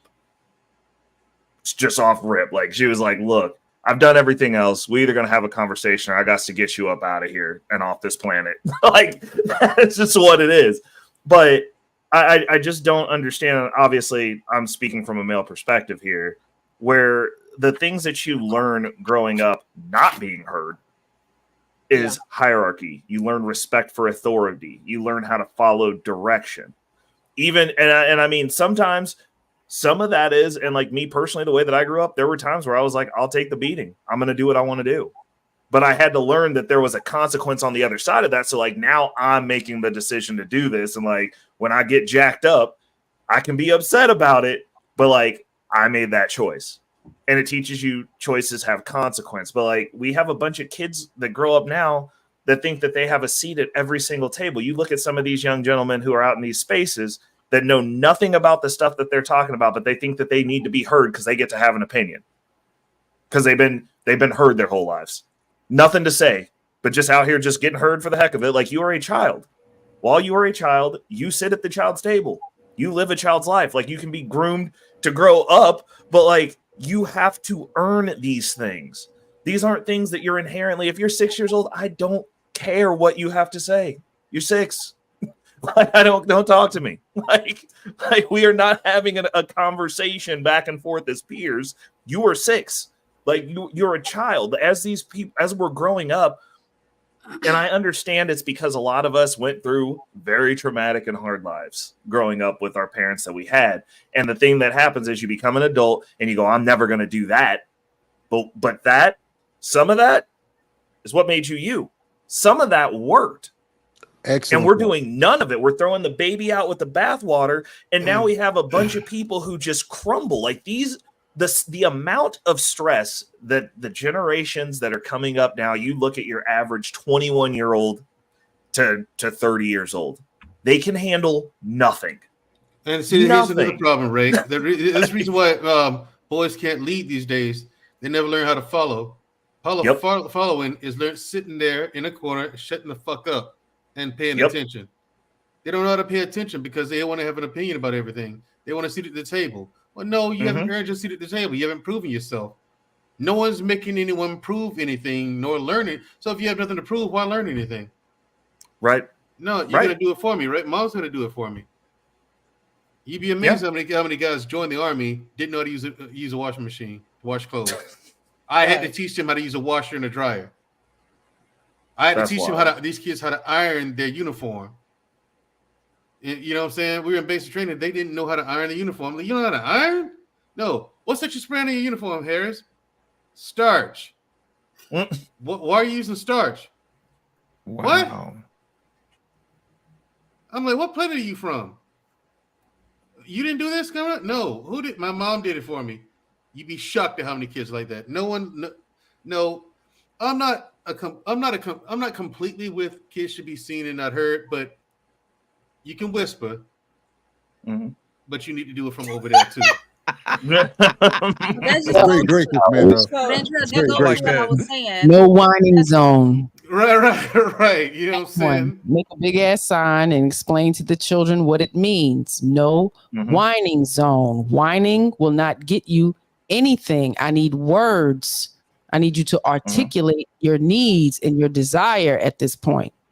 So when we talk to our children like babies, they're little humans. You're not my equal. You're absolutely right, Reckless, with that. You are not my equal, but they deserve respect. And they need to learn to be spoken to with manners and kindness. Don't think that you're going to be telling your child no for everything they do, and they're not going to turn around and tell you no. I mean, oh, go ahead.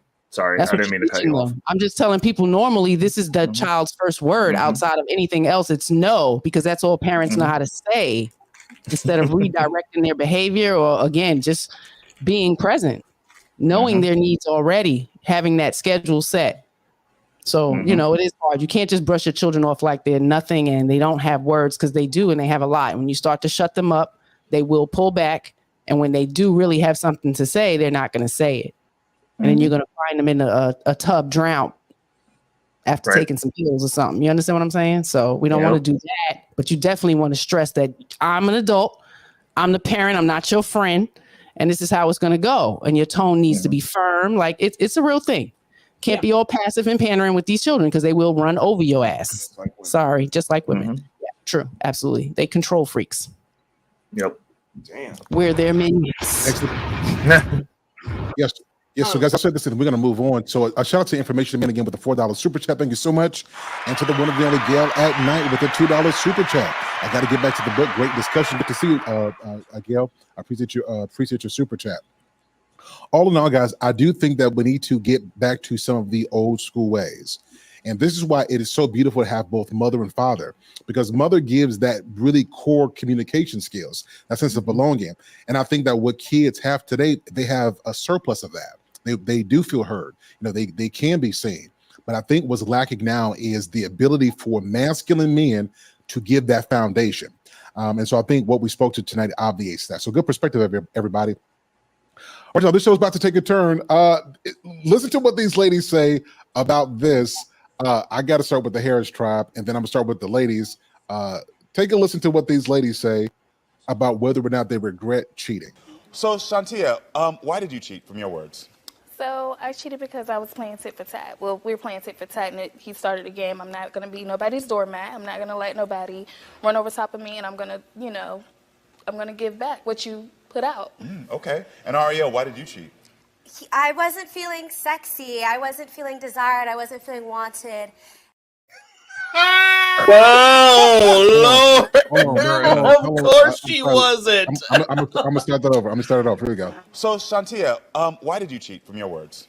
So I cheated because I was playing tit for tat. Well, we were playing tit for tat, and he started a game. I'm not going to be nobody's doormat. I'm not going to let nobody run over top of me, and I'm going to give back what you put out. Okay. And Ariel, why did you cheat? I wasn't feeling sexy. I wasn't feeling desired. I wasn't feeling wanted. And I wanted to feel that way again. I wanted to feel like that girl that I know that I am. I wanted to feel desired. And that's why I went out and did it. I understand. And Rachel, why did you cheat? I feel like I cannot lust and love my husband at the same time. Oh. Interesting. It's very hard. So I want to know each of you, and I'm going to ask you directly. Do you regret cheating? No, absolutely not. Do you regret cheating? No, it was a lesson I needed to learn. Do you regret cheating? I don't. Got it. It was a lesson she needed to learn. What? Yeah. So the question here is: do women justify bad behavior by connecting it to an emotional need? So let's start with beautifully animated speaks, and then I'm gonna get Harris Tribe, and then Jasmine says it all. So beautifully animated speaks: do women justify bad behavior by connecting it to an emotional need? I don't know. I don't have them issues. I said I've been the side chick. I've never cheated on none of my men. I don't know what to say after that. Beautifully animated speaks. The helpee, not the helper. I mean, you didn't feel sexy and wanted and all, but you got a man. Like, that's my excuse. Like, why is that, please? Oh no, I can't help you with them chicks. Okay. All right. Well, Harris Tribe, what about you? Like, do women justify bad behavior by connecting it to an emotional need? Oh, that was on me? Yep. Oh, man. Whew. I mean, I think a lot of women have that mentality. I don't want to cheat until you do it. It's not something that I want to do, right? I don't want to do it until you do it, right? So it is a game for tit for tat. With a lot of people, it is the mentality. Why don't you leave? Why would you want to go tit for tat in this game with somebody? Diseases, unwanted pregnancy, like the idiocy in just moving like that is just amazing to me. I don't want to play this game. You're a cheater. It's a done deal. I'm going to move on. Like, young people, don't stay in a game like that. Okay. And the second one with the insecurities, ma'am, that's a you thing.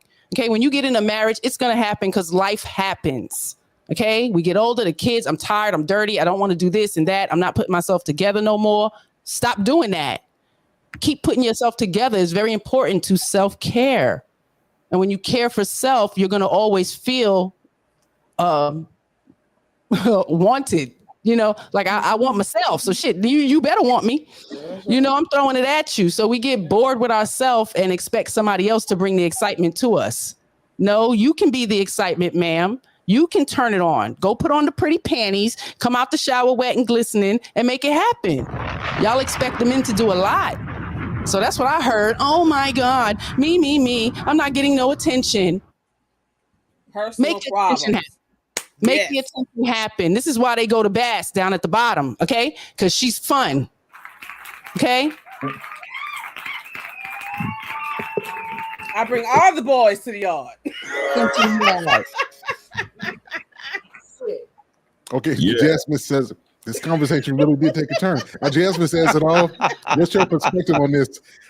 Do women justify bad behavior by connecting it to an emotional need? To answer the question, yes, they do. Because it's easier to blame something else other than looking at the person in the mirror. So I can say, okay, well, I was upset. I did this because I was mad, or I did this because my feelings was hurt, or I felt this way. That's why I believe, just to answer the question. But Mrs. She said, took the words right out of my mouth when the second lady was talking about her not feeling sexy, wanted, desired. And a lot of times what we tend to do is we don't want to put that work in for ourselves. So we want to put that responsibility off on somebody else. And that's a lot of responsibility to have somebody make you feel sexy all the time, make you feel wanted all the time, make you feel desired all the time. Shit, if you don't feel like you look good, I don't expect for nobody to do anything that I don't. Oh, take me off the screen. I don't expect for anybody to do anything that I wouldn't do for myself. So if I'm not making myself feel sexy, how you gonna make me feel sexy? If I'm not making myself feel loved, how can I expect for somebody else to love me? If I'm not making myself feel wanted or desired, how can I expect for somebody else to desire me? So a lot of times, yeah, most women, they do justify their bad decisions based off how they feel and emotions. So yeah, that's my answer. Excellent, fellas. It's on us now. What do you guys think about this? Do women justify bad behavior by connecting it to some type of emotional need? 100%, 100%, 100%. And they also justify stupid decisions. I mean, just patently and medically retarded decisions that they make and connect them to their emotions. Yes, really. Yes, I'll stand on that. 100%. This is why women can't be in charge. Like ahead of thing. No, I wouldn't trust them 100%. It's supposed to sound misogynistic or whatever. It's a fact. When you make decisions, and now it's at the point where men are doing the same thing. You know what I'm saying? Any person who makes the majority of their decisions based on emotions cannot be trusted because you're a liability. Now, these went on this video. This was triggering for me. Okay, because Sir Hale, do you remember what I was like when I first came to YouTube? Yes, you were kind and you were gentle. I was. He was a gentleman. Literally, everyone else who knew me then would say the exact opposite. The Harrises would have loved me. I'm giving you our time, bro. Yeah, the Harrises were rough. Harris tribe would have loved me. I came in like the Tasmanian devil. I cursed all of y'all out because y'all are wrong and y'all's soft shoeing and spoon feeding. Like, no, it's wrong. Just these women here, like these kind of chicks don't even exist to me. Like, I think they should be disbarred and removed from whatever it is they do in life, so they can struggle and have their hands bleed and freaking earn Shame. Ladies and gentlemen, this show just took a turn. That kind of behavior disgusts me. I wish Mr. Harris or Mrs. Harris could hit the shame button. They need that. Do you really? Yes. Shame. Yes, these women need to be shamed. Would you say that in public? I'm saying it in public. Yeah, right. I'm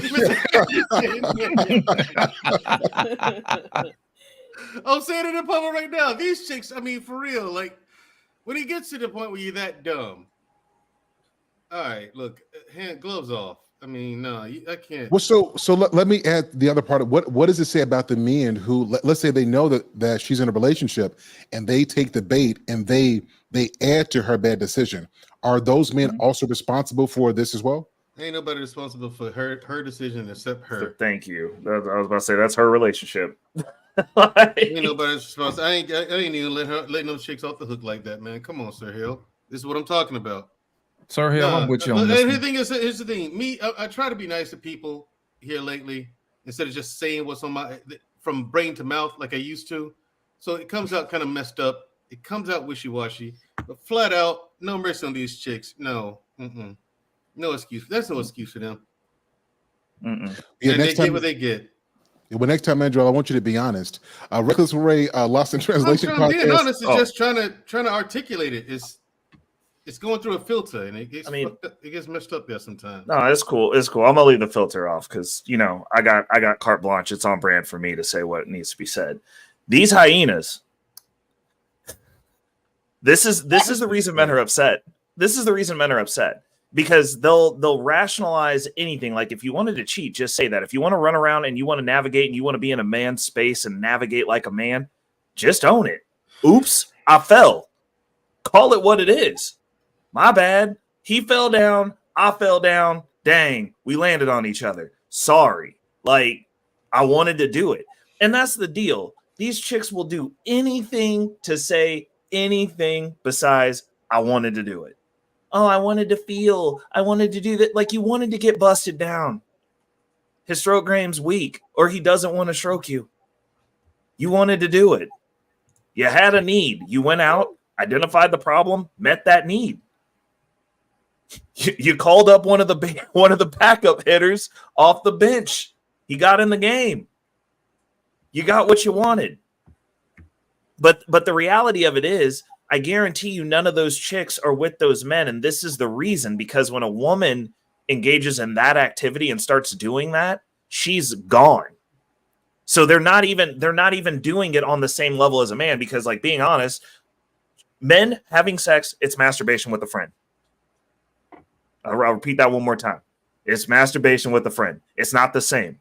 It is not the same. We don't view intercourse the same way women view it because we don't have the risk that women have. Biologically, y'all are built to have some sort of tie into this because you could end up with a baby from this interaction, which means that you slowed down for 9 months. I can run across the Serengeti. You ain't never gonna catch me. Like we're not the ones who carry the baby, so there's not the same vested interest.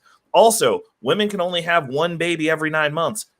I can impregnate as many women as I wanted to that I have the stamina for. Period. There's a different perspective. One person is spreading a seed. One person is receiving a seed. One person has more risk involved. If you think about it in the wild, when women are pregnant, they're slower, they're easier to catch. Like if we were out in the wild and there were predatory animals, you would have to be protected at that point, which means that you got to get impregnated by somebody that you think is going to protect you from all those things that are going to happen while you're moving slow and can't climb trees and stuff because you got a big old belly. Like that's not true for all women. Every pregnant woman, you have some. I worked out my entire pregnancy. I went from like an extra small to a medium. I worked out. I ran. I lifted weights. I did everything that I could possibly do when I had my baby. So you saying in a dead sprint, if we had to both get away from a lion, we both had to get away. That you're not gonna be the one who gets eaten, bro. I'm not going to get eaten. We're getting out that gym because at this moment, me carrying my child, I have something to look forward toward. So I'm getting the hell up out of that. Lion ain't getting me. I've never seen women pregnant run faster than before they were pregnant. I mean, I don't know that this isn't. I mean, but. You got what I'm saying, it's a life or death situation. People do get faster when you're running for your life. Well, but I mean, I'm just saying, I'm physically carrying less weight. Like, it'd be like if you was go throw like a 20-pound weighted backpack on me and then be like, release the lions, and then I'm like, oh, gee, I got this backpack on. I still want to live, but the backpack is the backpack. Like, it's what it is. But like when you're looking at these perspectives, that like. Dudes will get caught in the same scenario, and most men, I'd say most of them, this is how we function. If that would have been a panel of men and they were like, did you get caught? They'd be like, yeah, I ruined my life. One of the dudes might not even be there because he screwed up so badly that he deleted himself. These women are like, I needed that experience, girl, slay queen. Like I'm going, because a woman, when she makes that decision, mentally she's gone. The equivalent for that for men is if he was busted housing another woman and giving her money. That's cheating for men, ladies, just so you know. That's on the same level, because like if we're housing and giving another woman time and resources, you are out. As far as we're concerned, we're like, cool, like you've been replaced. I was training the replacement. For a woman, when she starts engaging in physical activity, she is out. If you catch a woman cheating, she's like, cool, boo, I'm just gonna go stay at his house anyway. I'm done. Like, done. Like, you might be upset, get some waterworks initially, but like she's already got another place to stay. She's already mentally checked out on you. Like, that's over. So I got to jump in here really quickly because I want us to build on this. But this final question, we got 3 minutes on this topic. The issue that I have in all of this is every one of them, one had a boyfriend, one was married, one, I don't know what she was in. The one who wanted to feel beautiful, she was in delusion. But none of them regretted their decision. None of them regretted what they did, not even the married person. Is that the biggest problem you guys see in that clip, is the lack of regret for what they did? It's a lack of remorse. A lack of intellect. Yeah. It's a lack of remorse, man. It's bad decision making. Think about it. Half of them cooked up the tits so they could tat. They may have. They cooked up their own tits so they could tat. They wanted to smash. These women, bottom line. Yeah. The big picture is these women wanted to smash. Now the nuance is they're trying to make up some flimsy ass excuse to justify their bad behavior and their poor decision making. They're not thinking about the risk they put themselves under. They're not thinking about the relationship that they were in. Right. And just because someone else in the relationship does something bad doesn't mean you go back and do it, dummy. That's on him. Now it's on both of you. You're both wrong now. You got no leg to stand on. You got no leverage. You got nothing to correct it, to show him that his behavior was bad because you did the same thing. You can't even correct his behavior with words because you did the same thing. Well, she thought it was a game. Yeah. The first lady said it was a game. It's tit for tat. We're all having fun with tit for tat. Right. Right. Patty cake, baker's man. To me, what's bananas is the opportunistic mentality. Like you see, it's this I got to get you before you get me type of mentality. And that is horrible to go into a romantic relationship with. It's, you know, completely transactional in their eyes. And that's shameful to say the least, because somebody's feelings, somebody's life experience, and you could be tainting them for the next person that's going to have to pay your bill for the dinner that you ate at the restaurant. And again, you know, that's really one of the biggest gripes that we as men hang our hat on, that I shouldn't have to pay the bill for reckless Ray eating. And when you tell me I've been hurt by him, I've been, you know, damaged by this guy and that guy and my dad, and it's like, I'm not them. I'm not going to do to you what they did to you. And for you to hold me accountable for them is a little unfair to me. So again, uphill battle I got to fight. And what did I say earlier? People rather stay in relationships where they rather get you before you get me. It's transactional. I need to be one up on you. Then just walk away and find somebody that you feel you want to be genuine with. Find somebody that you feel is worthy of you being a good person. But you see how no one exists like that? Because no one wants to be a good person. And this is why people don't want shame to exist. But this shame should exist, because no one has the right to treat somebody like that. We know all is fair in love and war. But at the same time, I wear my heart on my sleeve. I'm coming to you because I want to be with you.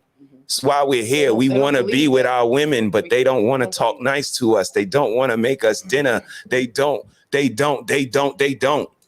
that's the reason we're here, because again, we want y'all. We know we're better together. We say it all the time. People don't hear it. We say do something good for somebody other than you. People don't hear it. All they hear is when the missus come on Sunday and she say, now they hear that. They don't hear Thursday and Saturday as well. And that's the thing about it's indicative of society. People are selective listeners. They have selective outrage. They have confirmational biases, and they walk around with these. And until we shake that, until we understand that somebody is worthy of our organic self, our intangible self, character, integrity, quality, that's what they're worthy of. And until we start to present that, other than, you know, this laugh now, cry later, two-faced Gemini person that a lot of people are, you're not going to get any progress. Thank you. You know what, Sir Hale, I just thought about building off on what Mr. He said. It's a shame we didn't have the guys who got cheated on the panel as well, because I assure you that story would be a little different. Like this first lady, she said that I cheated because he cheated. We don't know if she withheld sex from him, so he had to go somewhere else. Now with that lady in the middle, she said she didn't feel sexy because her husband didn't want to have sex with her. I wonder why. What to do? Maybe you stop doing the things that you wanted to do to make you feel sexy, to make him want to grow and slap you on the butt and say, come on here, baby. And that last one, I assure you, I already know what happened with that. He just got tired. He just got tired. He didn't want to deal with that no more. You see what I'm saying? So my thing is this, man. We will never get the truth when we have shows like that, because it's always one-sided, Sir Hale. I assure you that's what happened. Well, especially I disagree. The women are always right and you're wrong, Lawson. Oh, no. I might not always be right, but I ain't never wrong. You're wrong for that, baby. Anybody else on this? Anybody else on this before we move to the next segment? You had brought up something about I think you asked a question, something about like, did we notice that none of the women had no type of remorse? And I thought about it. I'm like, the reason why they don't have remorse is because that would make mean they would have to show some form of accountability, and they don't want to be held accountable, because then they can use that lack of accountability to justify their behavior. So that's why they're not going to have no remorse. Deep down, they know what they did was effed up.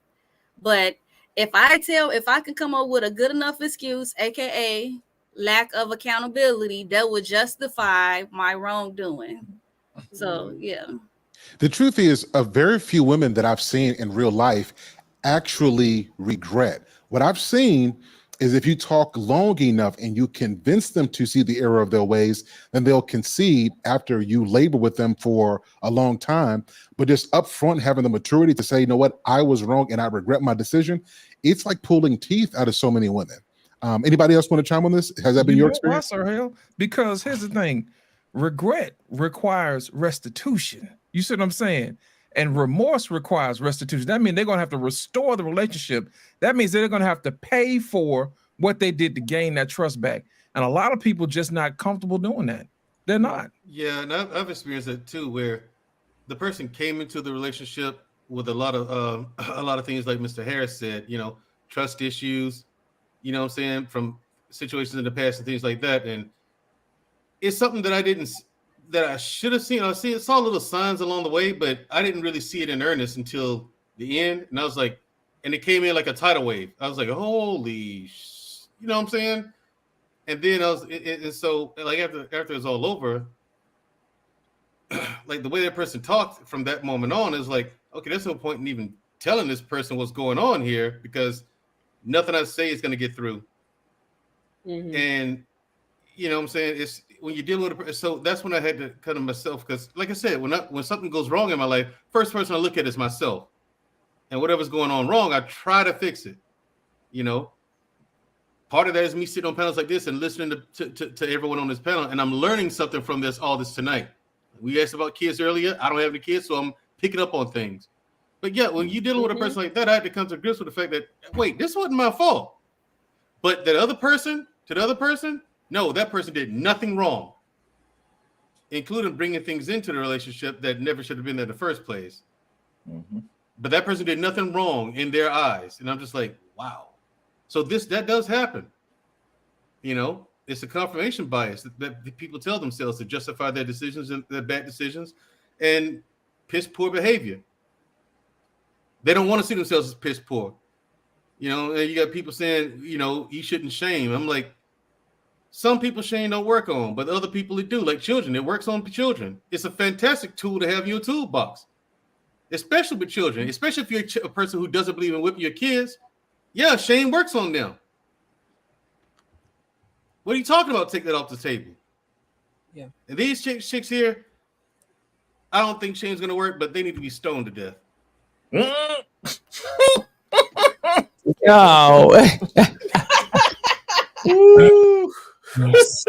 Hold on, let's clarify that, guys. I'm gonna bleep that out. They should not be stoned on this. That is not what he meant. That is not y'all true. Don't know y'all talking to. It's an evil world. Listen, bring I back just shame and the stones. They don't deserve that. I just haven't talked this way in a long time. But I meant every word I just said. Voy a la playa, había subido la marea.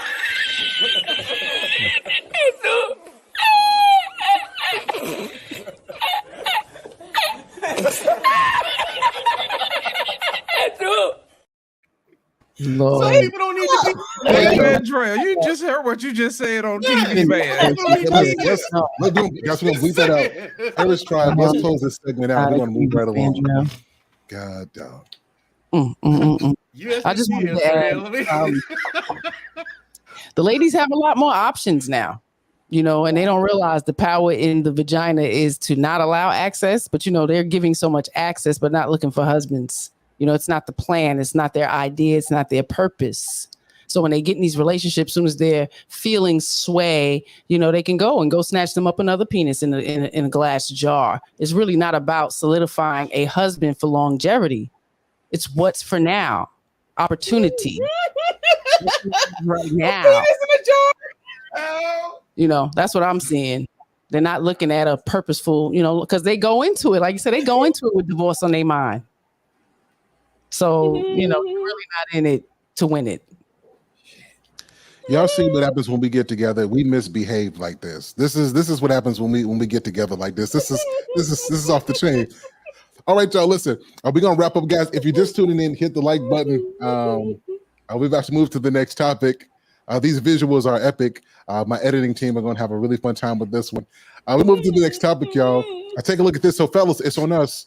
Let's take a look at what this brother has to say. Not from my experiences. I've never cheated in my life. I'm Sure you haven't. Cap. Angel. Sure. Continue with the story. Right when you done, like as the semen is exiting your body, you have this big regret, like, oh my God, like, damn man, what am I doing over here? I gotta take this girl back home. I didn't promise her like a Yorkie. You be really like regretting it. So how do you feel during Oh, you be in there. What you mean? Like, you feeling it. You accomplishing the goal. In my opinion. Well, and from what I hear. But then you feel the regret, but then you turn around and do it again. Yeah, but you could lose interest fast as hell. It'd be like 2 or 3 times and you'd be like, So what's the purpose? Like, what do you get? it's vaporous. I think it's stupid. The purpose, though, if I'm going to assign one to it, is to relieve that urge. Because, like, as a man, like, you really desire multiple women. It's always like this voice in the back of your head, like, damn, she look good as hell. So you don't have self-control? If you are cheating as a man, you don't, or at least you lack self-control in that degree. So here's the question. Oh, sorry, guys. I'm just trying to recover from the last segment. Take your time. So here's the question on the table after this. Men who cheat lack self-control, or is it just nature? Let's start with Reckless Rail on this one. What's your thought on this one? Men who cheat lack self-control, or is it just nature? It's a little bit of both. I mean, it's a decision, obviously, like any other decision. The thing that I keyed in on was his whole regret. It's like, well, 90% of people only regret what they get caught for. You making the strategic decisions about getting this chick up out of here is what it is. And I don't necessarily think that's regret. That's called I'm finished and you got to leave. Like, you got to solve for that problem. like, we solved for the one problem, we got to solve for the next problem. You got to get the hell up out of here. Like, it's what it is. But I don't necessarily. I mean, there's just some men that aren't good at relationships. It's like they have that extra drive. They want the variety. And it's just like, just say that, or find somebody who's on board with what you're wanting to do. The issue is it's not generally, because like everybody likes to say the high value men get to exercise their options. And it's not high value men. It's like these broke dudes that work at McDonald's. They're flipping fries that are out here just like destroying women's souls. And I'm like, the reason the souls get destroyed is because the women can't rationalize how this busted dirtbag is actually cheating. Like, it just doesn't make sense. So I think that's part of the problem. Because, like, I mean, if you're a chick and you're dating a dude who's making billions of dollars and he's on his square and he's not built like a box of rocks and he takes care of himself, and that dude cheats on you, I think you're gonna receive that a little bit different than the dude who you see in his plumber crack and he got Cheetos in his belly button and you're like, how did you do this? Like, why do you think you get to do this? Because hierarchies exist, and like certain things are received from certain men better than things from other men. But the thing that I always reiterate is you should probably have your partner on board. The issue with the exercising the options is you're locking someone down who thinks they're playing a game that you're not playing. And I don't think that that's fair. Like, if you got options like that and you're a dude and you're like, I'm going to do what I want to do and I'm going to be out here busting down chicks in these streets, then why are you afraid of losing the one that you're keeping at home, that you're keeping off the market, that you don't want acting the way that you act? To me, that's male cowardice. And I got very little respect for male cowardice. It's like, if you got to lock her down like that, then you should at least be on the same page. Like, I'm doing this and you can't do it, and have her agree to that life, versus you sneaking off and going, oh, I'm going to go do a little bit on the side until you get caught. Like, I mean, I don't know. That doesn't strike me as like a very manly thing to do. If you're on your square and you got it like that, if you got the options, then she either takes the deal and leaves it. And you should be okay with that either way. Yes, lost in translation. It's on you. When a man cheats, does he lack self-control, or is it just his nature? I don't think it's partly nature, but I will tell you this. He definitely doesn't see the value in himself. A lot of guys, they think that if I just sleep with a lot of women, that kind of adds value to you. No, not really, man, because you're not keeping up with your seed, your legacy. Guys don't look at their legacy as something of value anymore. They just throw it on the crap table of life, and whatever comes in, comes in. That's so irresponsible. And then for women to allow them to cheat, I mean, think about it. You linking up with somebody who doesn't have values, and somebody who's not even stopping you from doing something bad. That's bad altogether, man. My thing is this: if you get somebody who's worth being with, you should at least honor yourself and honor that person by not cheating.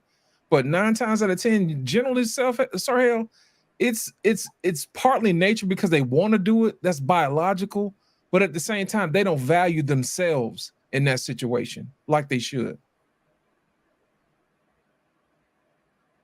Excellent. What about you, Mandrell?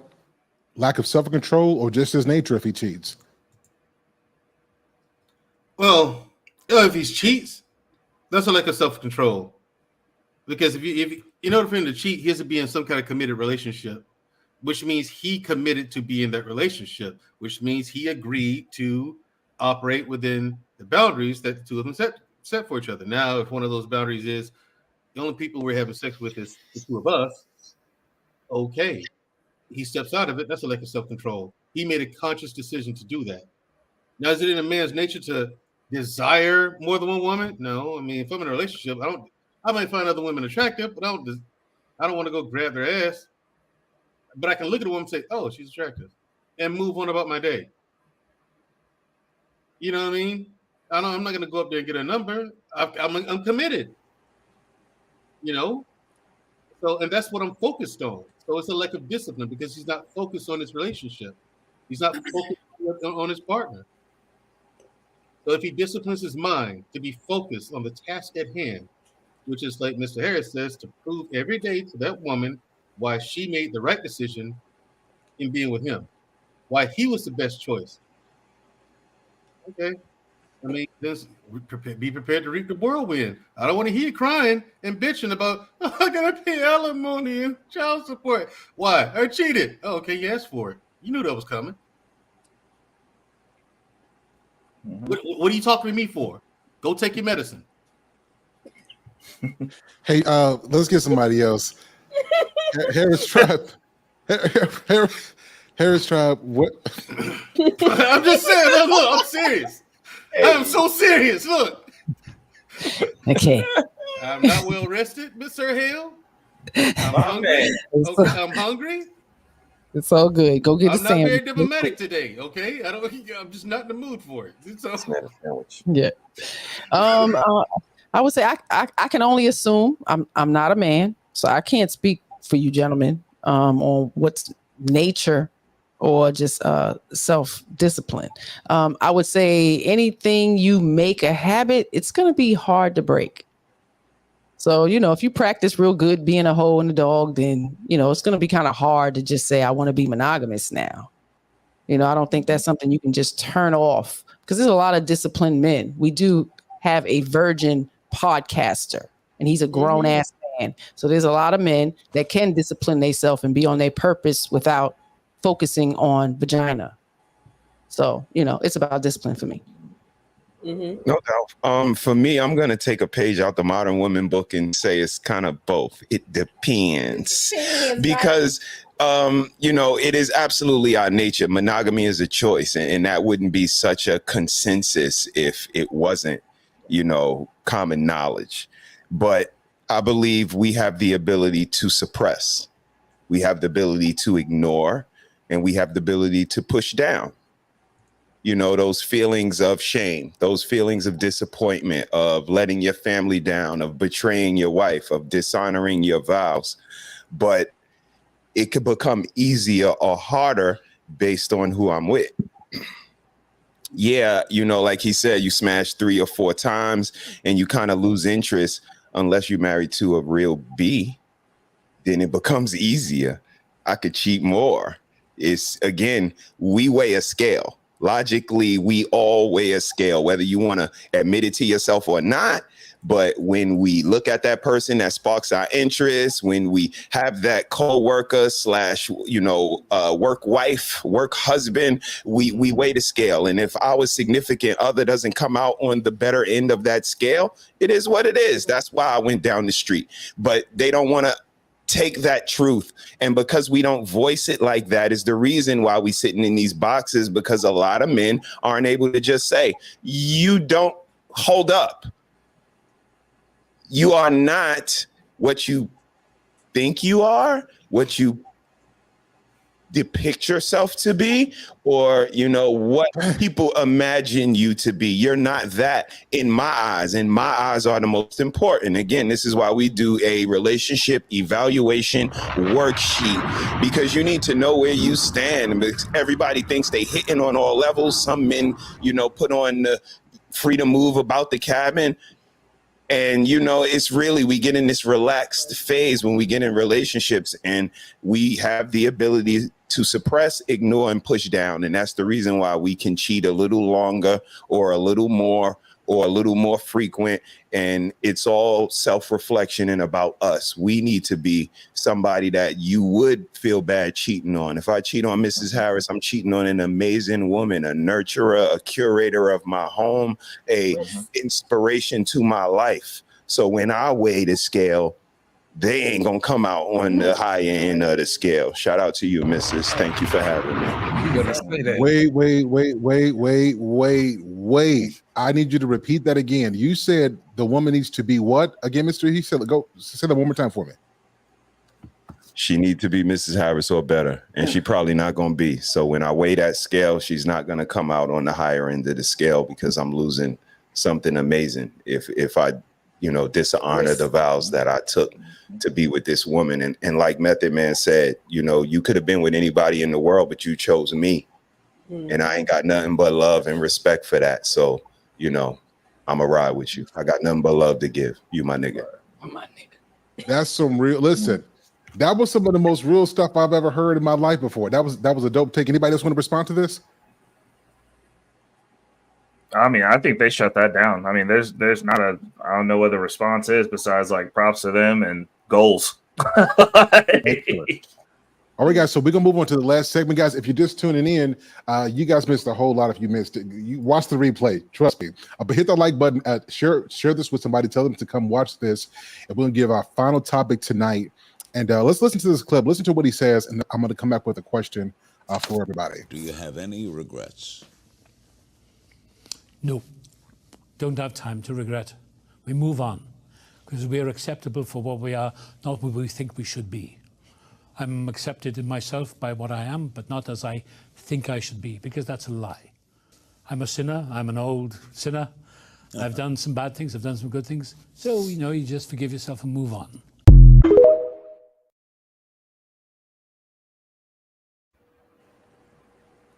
So this is more of a philosophical question. I'm going to ask it open, and I want everybody to just chime in. Just thinking about it, for what regret is regret ever useful? Anybody can jump in. It can be. It can be. Sometimes you can regret doing something and it motivates you to do something else. You know what I mean? You can look back and say, man, I wish I had did this and I wish I had did that. You know what? I'm not going to let this new thing I do slide. I'm going to put a little bit more effort in this. I'm going to ask for some help this time. Well, I didn't ask for help last time. So definitely it can motivate you to do something else that you missed out on. I was going to say, yes, regret and failure is the biggest motivator. So with me knowing that, it could be useful to make us, I'm going to just say, if I was to give an example, I was small, I gained a whole bunch of weight. I got to 200 pounds, and I always be like, I'm gonna work out, never work out. And then once I get 200 pounds, here I am. I'm the second woman in the video talking about I don't feel sexy, wanted, and desired. I'm regretting the fact that I did not work out, keep myself in shape so I can attract the desired person, or that my partner can make me feel sexy or add to the sexiness, make me feel an additional level of wantedness, or it make me feel desired, or whatever the case may be. In that example, me regretting the fact that I didn't do something, it should have motivated me if I was that second woman to want to do something different so that I can have a better result. So yeah, regret and failure is the biggest motivator. I don't care what nobody says. Biggest motivator. Interesting. Yeah, I wouldn't disagree. I believe that, you got to learn to live with regrets. It shows that you lived, you learned, you experienced, you moving forward. You know, every day, if we make better mistakes, I think we're being a better person. If you make the same mistakes, you make lesser mistakes, you know, you're not processing, you're not learning. But I think regrets is something that you have to learn to live with, because that's what life is. It's coexistence with other people, coexistence with maybe a mate, and coexistence professionally. But you have to learn to live with certain things, whether it's pleasurable, unpleasurable, but it's something that we have to learn to do. And, you know, like this whole conversation we having tonight, a level of maturity, a level of perspective is needed in order to get through any of these things. And regret is just something that comes with, you know, the card carrying adult stage. That was good. So, go ahead, Missy. You said, go ahead. Oh, okay. I'm a rock. Okay, so my bad. Okay, so I think that it's interesting. So I got an analogy for you. So you guys remember that? What was it? The movie about the black pilot that saved the plane by landing into the bay, and they found out he was on drugs, so he went to jail because he was flying under the influence. So we could say, are drugs helpful? And I would say definitely in that time, that dude being on drugs made him figure out how to get that plane on the ground. But in general, drugs are not helpful. And I look at regret the same way. But one of the things that I noticed that so far the people have talked about is a lot of the things that they classified as regret, I would classify as failure. Failure is inevitable. Failure is how you grow. Regret's baggage. Now, you can have regret and you can carry that baggage, and that can lead you down a road to where you do something very productive. But by and large, I look at regret the way that I look at drugs. Overall, it's not useful because it's a weight. Failure, you experience the failure, you process through the failure, you come back, you learn from it, you get better. Regret is a failure that you have put into a backpack that you are now carrying with you everywhere you go. You take that with you. That's not to say that regrets aren't going to happen, because as I said, that's part of adulthood. We're all going to do stuff we regret. We're not perfect. But a lot of things that we regret, I mean, we carry regrets for generations before us that we still complain about today. We're carrying generational regrets. We just putting it in that backpack, making it heavier, and you take it with you every day. So I try to fail. I would rather fail than have a regret, because like I don't want to keep it with me. I don't need. I can go through it. And once you get to the point to where you can just fail, sky is the limit, because then you're constantly growing. Like, I don't know that if you have a regret, you ever grow from it. Now, can you do something productive with it? Absolutely. But if you're carrying that with you indefinitely, in perpetuity, it's a shackle. So you said, can I ask you a question? You said, yes. if you fail, you said if you regret, you can grow from it, right? You said if you fail, you can grow from it. But I'm not sure if you can do something. I can't think of the right word you said, because I'm trying to figure out if you're growing from the failure, when you're saying the same thing. It's like an oxymoron. Then you wouldn't. Well, no, a regret's a failure that you put in that backpack to carry forward with you. So you can have something terrible happen and you go, I changed my life. So you could say, for instance, you were a drunk driver and you took somebody's life, and that you regret that. But you make your life, you right yourself, you move past it, but you've carried that regret with you. So you start a foundation and you go out to help people that are victims, to help stop drug driving. So you go on a tirade against that, but you still have the regret with you. So like you never left it. It's never gone. It's with you forever. Now, if you carry every single... Regret is not something that's lifelong. You can have one thing, you can regret it temporarily. It can be something so small. It don't have to be something that you just carry around in a book bag for the rest of your life. But I would consider that a failure by definition, though. Like once you let it go, it's just let me step in between these two. Jazz, I know exactly what you're saying. Here's the situation. Nobody really feels bad about failure because you tried. A regret is something that you never tried, you never did. That is a regret, something that you never attempted that you wish you should have. Nobody really hates a failure, because failure teaches you something. Failure teaches you to move on. But a regret, if you never even attempted, you be like, man, what could have happened if I had did that? There's a lot of people suffering from that regret. Gotcha, but here's the thing. Failure to attempt to do something. Yeah. So what about things you tried and succeeded at, but you regretted it? Can you regret success? Hell yeah. Depends on what it is you did. I mean, you can still learn. I need an example. I need something. I need that to massage my brain. I would say the regret of going into something that you knew better.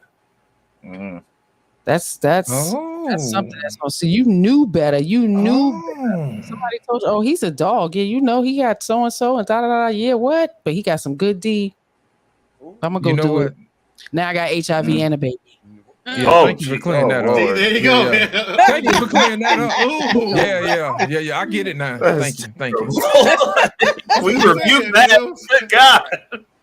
Hey guys, I want to get Dr. Nakumbi in here as well, and I'm going to ask another question after this, but I really want us to really tackle it whether or not regret is useful, and here's why. It's because I hear things like you only live once. I remember when that YOLO was a big thing. You only live once, and I don't regret nothing. It sounds good because it sounds motivational and but I'm starting to see people who don't regret are people who don't reflect. And I think reflection is necessary to move forward and grow in your life. Absolutely. Dr. Nakumbi, what are your thoughts on this? Is regret ever useful? Those intros, thank you. Good evening to your panel and to those in the chat. Thank you for the opportunity to answer the question. I think regret is useful for a couple of things that I didn't hear on the panel. In addition to what you said on the panel, when it comes to compassion, having empathy, and being able to learn and have growth. I did hear a couple of people talk about growth, but I think that part of empathy and compassion is very important to have. And a lot of people are able to actually feel the stimuli. Until you have those experiences, the stimuli is different. Even that the second person on that video, I'm not quoting her, but something about she had to live and learn, because we talk a certain thing, but until we hit that actual stimuli, until our actual experience happens, then we're able to learn how we felt about it, what we should do differently in the future, and did it hurt someone? Did it hurt myself? Did it interfere in my personal growth? Did it interfere in my professional growth? So I think regret definitely plays a role in those. So let's go a little bit deeper. So do we think that women process regret differently than men process regret? And if so, how does that look? So let's take this for an example. So a man cheats, he feels regret. A woman cheats, she feels regret. Does the way that this play out look the same between men and women? I don't think so. I think men feel accomplished when they cheat or step out or do additional activities. And what I mean by that is, if we go from a biological stance, our sensors are in our eyes. Now, this is not to recommend anything outside of monogamy, but our sensors don't go by, oh, brown eyes only, or this only. If for the original purpose of reproduction, we get aroused through our eyes. I think a man cheats when he feels cheated, hurt, neglected, any of those terms, when he feels that, and or going into a relationship, his intimacy tank needs a lot of pouring into. And either he knows it up front and he goes into the relationship saying that, like, I need extra time, attention, focus, blah, blah, blah, blah. Or he doesn't know it. She fills his tank.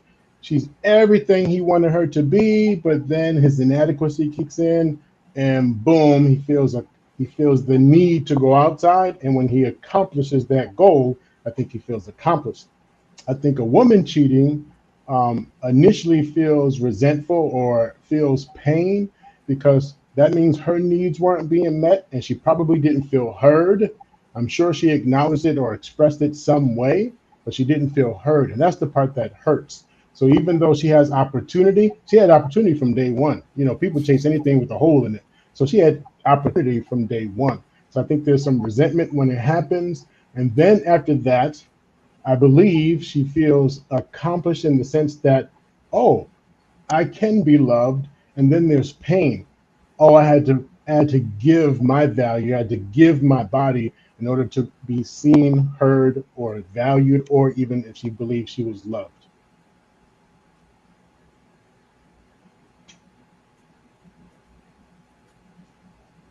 Anybody else want to chime in? Y'all cheaters, answer. Y'all cheaters, come to the table. How y'all feel? So, guys, so Nobody let on me this take this panel deeper. cheats. We are. Yeah, so I was just like I said, I was just a side chick.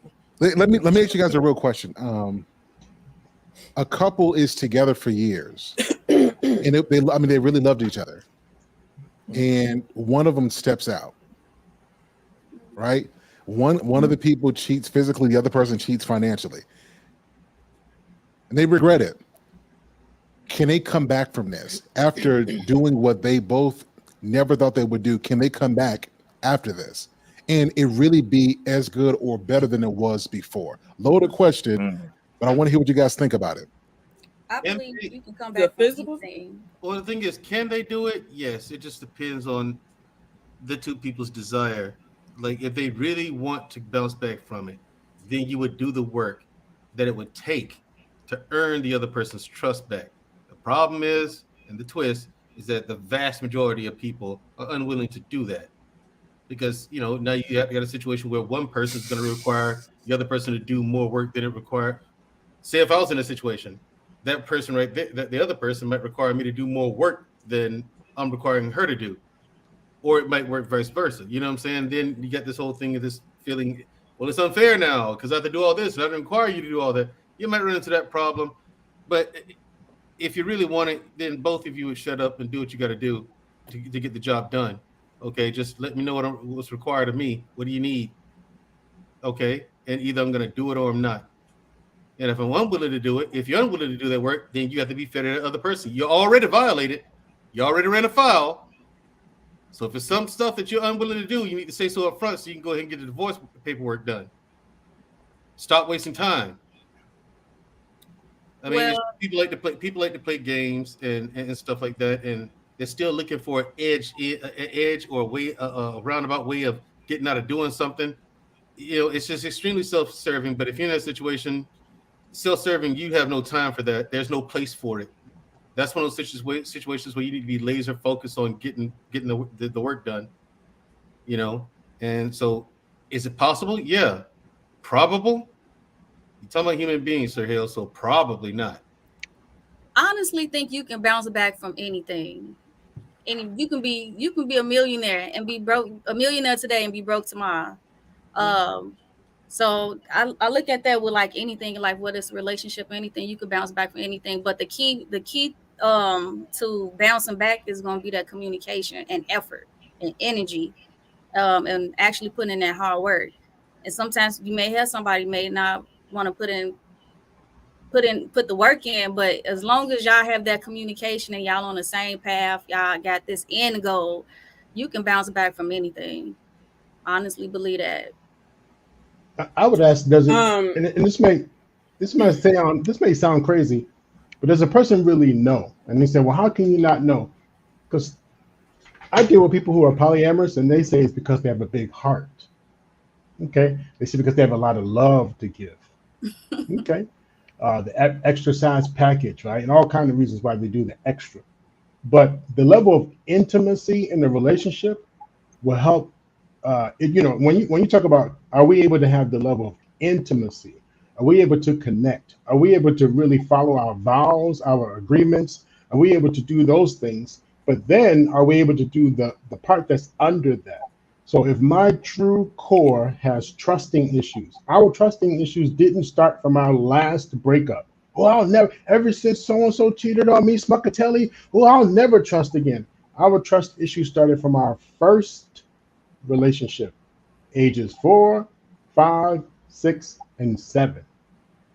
So if we had trust issues back then, meaning we got left one time on the curb because our parents drove off without us by accident, that's locked in the brain. At school, we didn't get chosen, so we were full of doubt, wondering we never got chosen. That's locked in the brain. And then that plays out later when I can't figure out why I don't get chosen in my relationships. So then I take back power by doing the choosing. So I don't receive it as cheating. I see it as being accomplished. Like I'm not going to fail. So then if someone sits me down and says, your actions hurt me, I have to decide, not only am I willing to commit to our agreement, am I willing to do the work so I don't hurt you?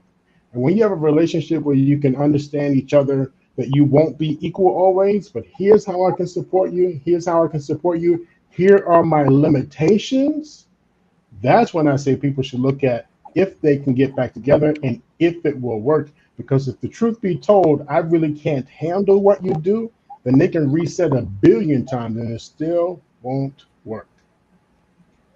I'm gonna put it to you like this: it ain't gonna happen. And I'm gonna tell you like this: people got long memories. You know what I mean? And for somebody to stay in a relationship knowing that they cheated, in the back of the other person's mind, they're always gonna think there's a possibility. So the best thing to do is just to let them go, let them free, because they'll never make that up. They won't. They'll always be thinking in the back of my mind, am I doing enough? That's punishment. Let them go. Let them go start somewhere else. Let them go do whatever they have to do, because they know where the line is and they chose to cross it. So the best thing to do is to let them go. I have a Lost long in memory. translation. I should know that before I should know that before I even get with you. If you cheat your taxes, you have potential to cheat. Right. If you cheat how many M&Ms you get out of a bag, you have potential to cheat. See, cheating is not just actual. It's not just those activities. Cheating What is the a M&M's got to mentality. do with it? Oh, because if you say How you do anything is how you do everything, Jasmine. yes, there it is. There it is. There it is. No, I'm with Jasmine on that, but y'all, we gotta leave the M&Ms Here's out the of thing, this. but at the same time, the M&Ms don't have to make it up to me. I don't have to make it up to the M&Ms. You know what I'm saying? I can't get STDs or a child on the side. When you know what I'm saying, from the M&Ms. Yeah. You see what I'm I'm saying? talking about Maybe that mentality. green M&M. Yeah. My legacy I'm is t- not Depends on what affected. kind of M&Ms you take in Yeah, lost in I'm just translation. meaning if I You don't know say anything take about it, 4 just and saying. you have take 5, if I say you can have 3 of them, but when I'm not looking, you take 5.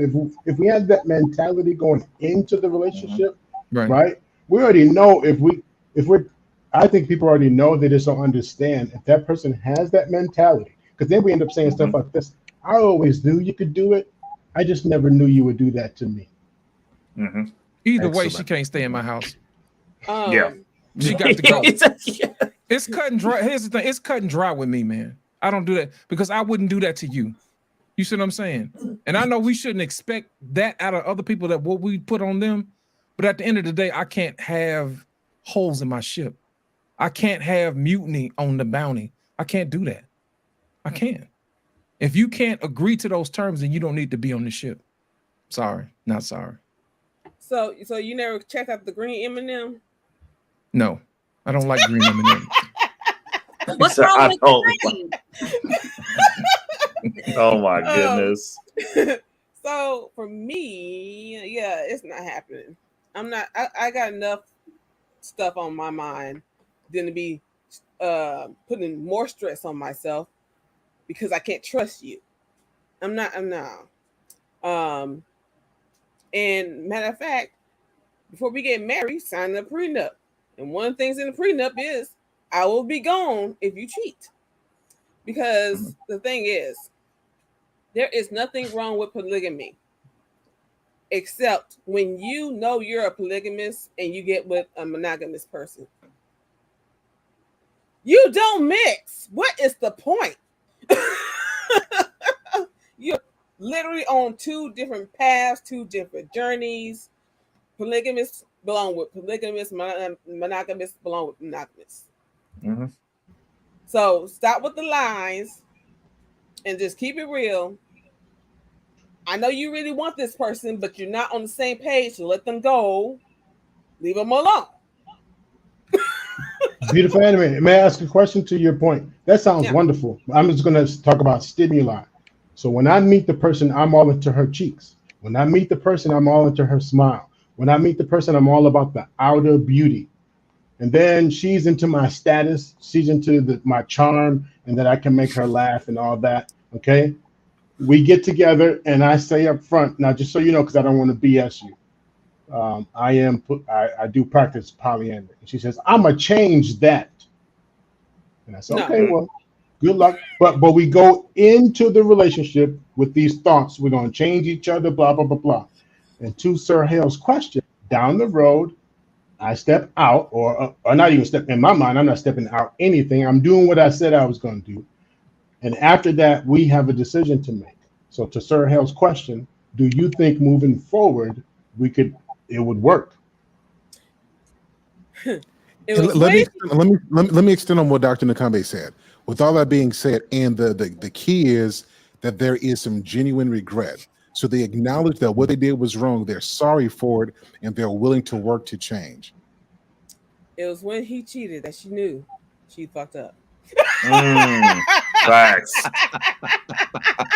You can't change anyone. You can't change people.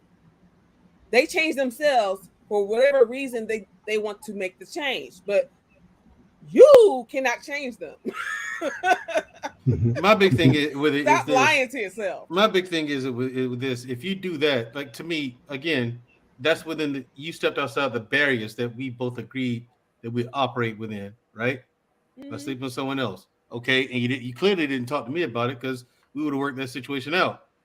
So now you kept this problem, if it was a problem, away from me, but you lied. No, how do I come back to trusting you again? Yep. You know, it's going to take a lot for a person to regain my trust, and I honestly don't think any of you got the grapes. So it's best that we go ahead and go our separate ways. So some of the leading causes in divorces, you guys, if you look it up, has changed. Typically, we're used to seeing financial issues and infidelity. Well, lack of commitment is now higher on that list. Arguing, that kind of thing. So let's say a couple, they were good. Like Dr. Nakambe set up the story very well. They were good, but they go through this part in their life where they're disconnected and they don't even know that they're disconnected, and something happens. And let's take out physical cheating. Let's take out some other, whether this is emotional or financial. So you guys is interesting because you said you can come back from financial cheating, but when it comes to physical stuff, it's like we can't come back from that. I find that interesting. Doesn't that cheating derive from the same place in their character? What was the You would question? think so. I'm sorry. No. I may have to rewind it because I heard it coming out. I don't remember what I asked though. But yeah, but what essentially what I'm saying is like we were saying, like financial cheating, we can't come back from this. But now physical cheating is like a deal breaker. And my question is, isn't it possible to be disconnected in certain areas and then break that in that area? Isn't that possible? I mean, 100%. I mean, people do it. It's just a question of how you're gonna run your household. I mean, the issue that we have in current times versus the times of old. You know how many of us would have had broken families generations ago if Tinder and the internet was available? Everybody.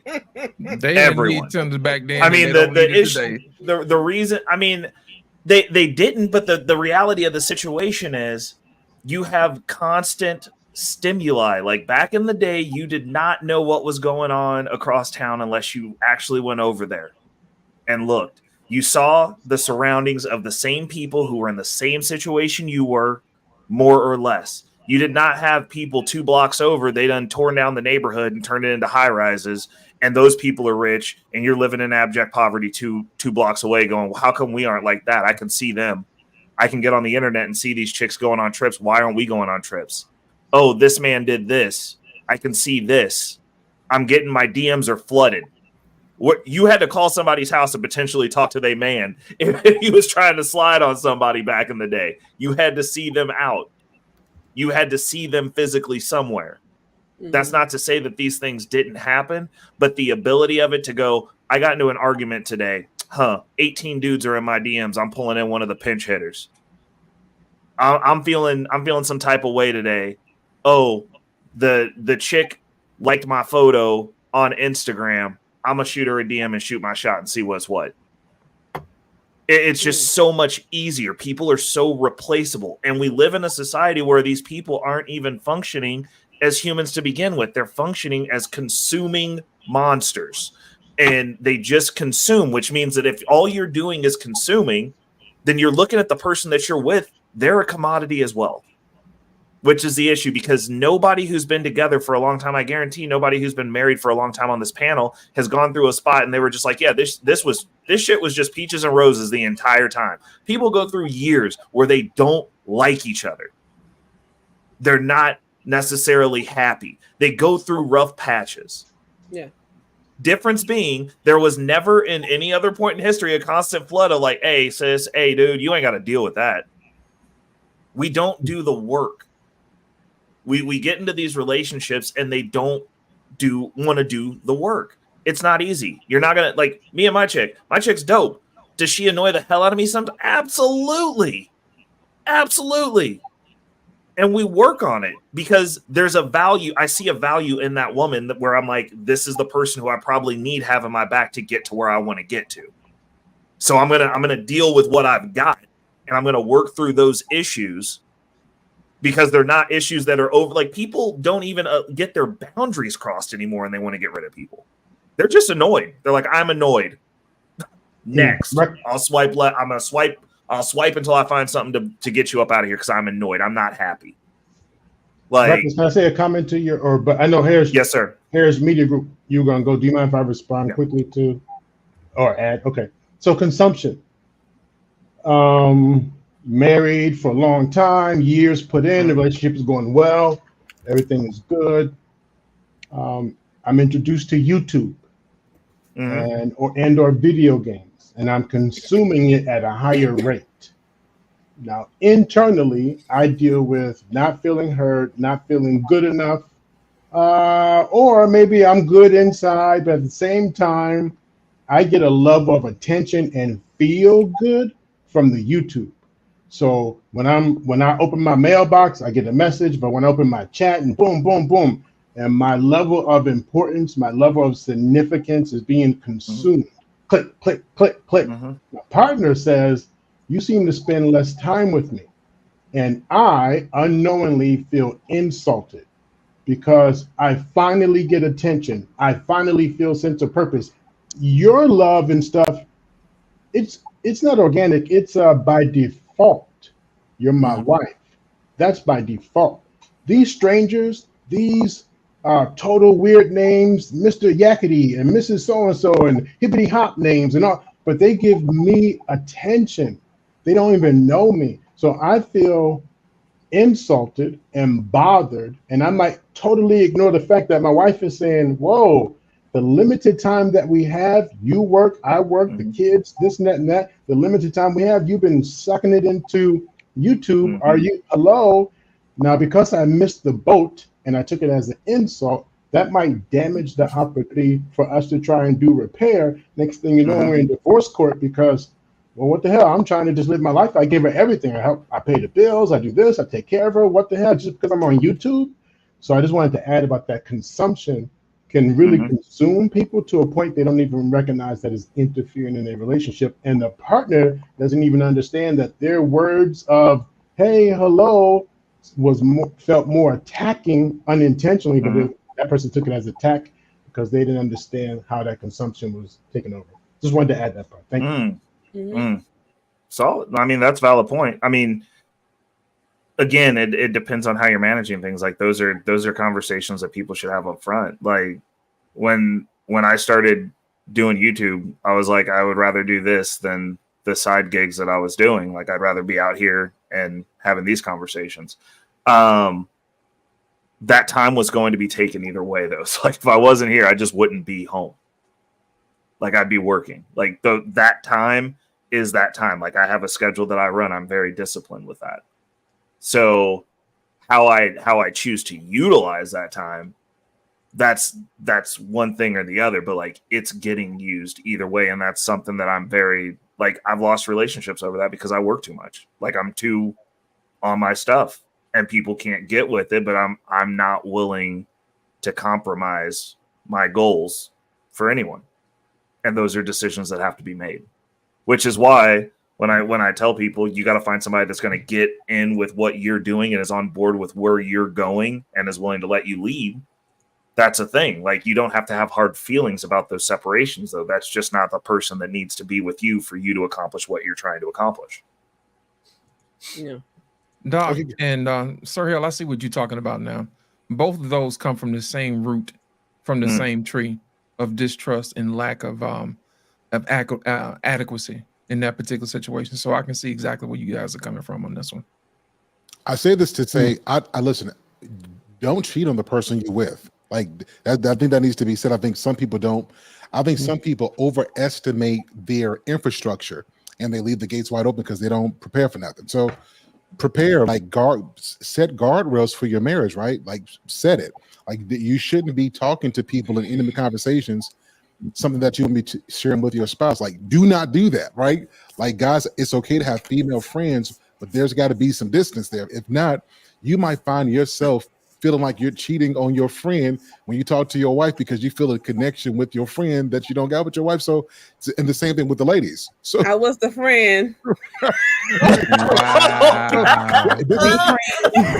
This is What a important commercial. stuff. Guys, this is important stuff. A lot of people are not taught the game like this, and cheating is their crash course to some of the preventative measures that they should have taken to safeguard their marriage. So I think people need to hear things like this, because if they don't, I hate for people to let go of a great marriage because something happened and they don't know how to get out of it. And then they get with somebody else and then the same thing happens. And then now all women are trash, all dudes are bums. It's like, no, you have to learn from stuff so that you don't repeat that again.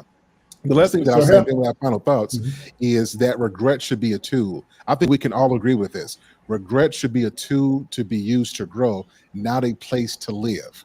And I think as long as we leverage that as a tool, then it's productive for us. So, Dr. Nakumba, you had something to say? So I was just going to say, I strongly suggest that everyone have that conversation about what cheating is to you.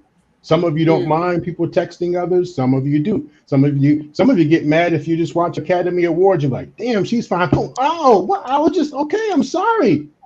So, have those conversations about what is cheating. A kid could have a parent that's a coach and they feel like their parent is cheating them of time because the way they inspire their players. Come on now, get in there, Richie, get in there. Wow, I can't remember the last time you grabbed me and told me to, well, I'm coach. So have those conversations with your kids, with your partners, with your significant others about what feels like cheating to you, and invite that conversation throughout the journey of your relationship. The stimuli changes. Thank you. Excellent point. I mean, all these problems that we're talking about tonight, you should be having before you even get married. Before you get married, you should be on the same page with most of this stuff. Yes, lit. Truth is, unless you got somebody older telling you this, a lot of this stuff I thought I knew going in. I didn't know. I've been married for 16 years. I know nothing for 15 of them. You know what I mean? Like, I thought I knew something. I know nothing for 15 years. Yeah. And I disagree. I say that I disagree, Bass. Oh, sorry. I disagree. Vows to death do us part through sickness and in health. But at the time, you were healthy, looking good. Yeah. Years later, you start vomiting all over the place, and you stink, and you can't wipe yourself. I ain't sign up for that. Well, you did sign up for it through sickness. Yeah, but I didn't know you were talking about that. It was cute and romantic when I wiped your nose with my bare hands, wiped your nose and wiped your tears. It was cute then. But then when I got to do it for real, oh man, it just changes things. It just changes things. So think about that. Not everything you're going to get up front. Not everything. No, I know that, but the stuff we're talking about. That's what we're talking about. You always saw me strong. And then there's a death in the family. And I've never dealt with it. I was taught not to cry. And then you look at me like, yo, punk soft self, like you're crying. I've never dealt with. So things change. And that might lead you to feel like you have less of a man. And then your best female friend is talking to you, girl, and supporting you such a way. The next thing you know, thank you for understanding me. So it changes things. This is so cold we are. We're very cold. We're humans. This is where we are. The person that you choose to say yes to is the person that you should be completely considerate of, empathetic to, benefit of the doubt. Yeah. So when he finds an interest that's making him happy, I should be on board with that. I shouldn't feel as though you're taking time away from me. You found something that you enjoy, my brother, outside of me and your children and work and life. So it's just such a lack of consideration. So marriage it's really that. I want him to be happy, and it has to be something outside of me. I'm not going to always be the thing that makes him happy. So to find something, I'm going to support that. And if it's something that I need to do, he's going to support that. We're supposed to be each other's biggest cheerleader. It doesn't stop. Go, go, go, go.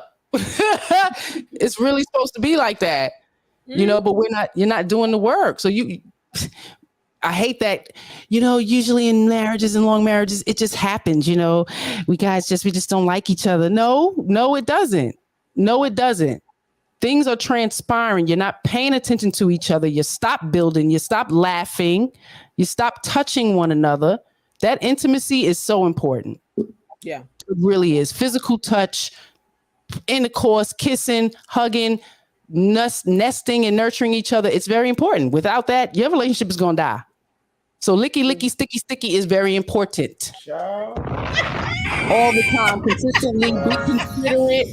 You know, I have to be honest, like, because women get on this kick, like, you know, you get married and that goes out the window and it's unfair to the man, but you expect monogamy. This is why Bass is at the bottom, ladies, waiting for your man. If you don't take care of him, somebody else will make him happy. It's not all about people's happiness, but you should be purposely focused on being a part of that happiness. Not and vice versa. Eating from the damn man. What do you think you're going to get? It's not all about you. And this is the problem. Women have this delusion that TV and media has spilled to us because our women were telling us shit is hard, but we didn't want to listen. We weren't watching. Why do I have to tell you? You didn't watch what I did? I worked all day. I took care of the kids. I mended the clothes. I made sure my man was good. He was quiet. He didn't have to complain.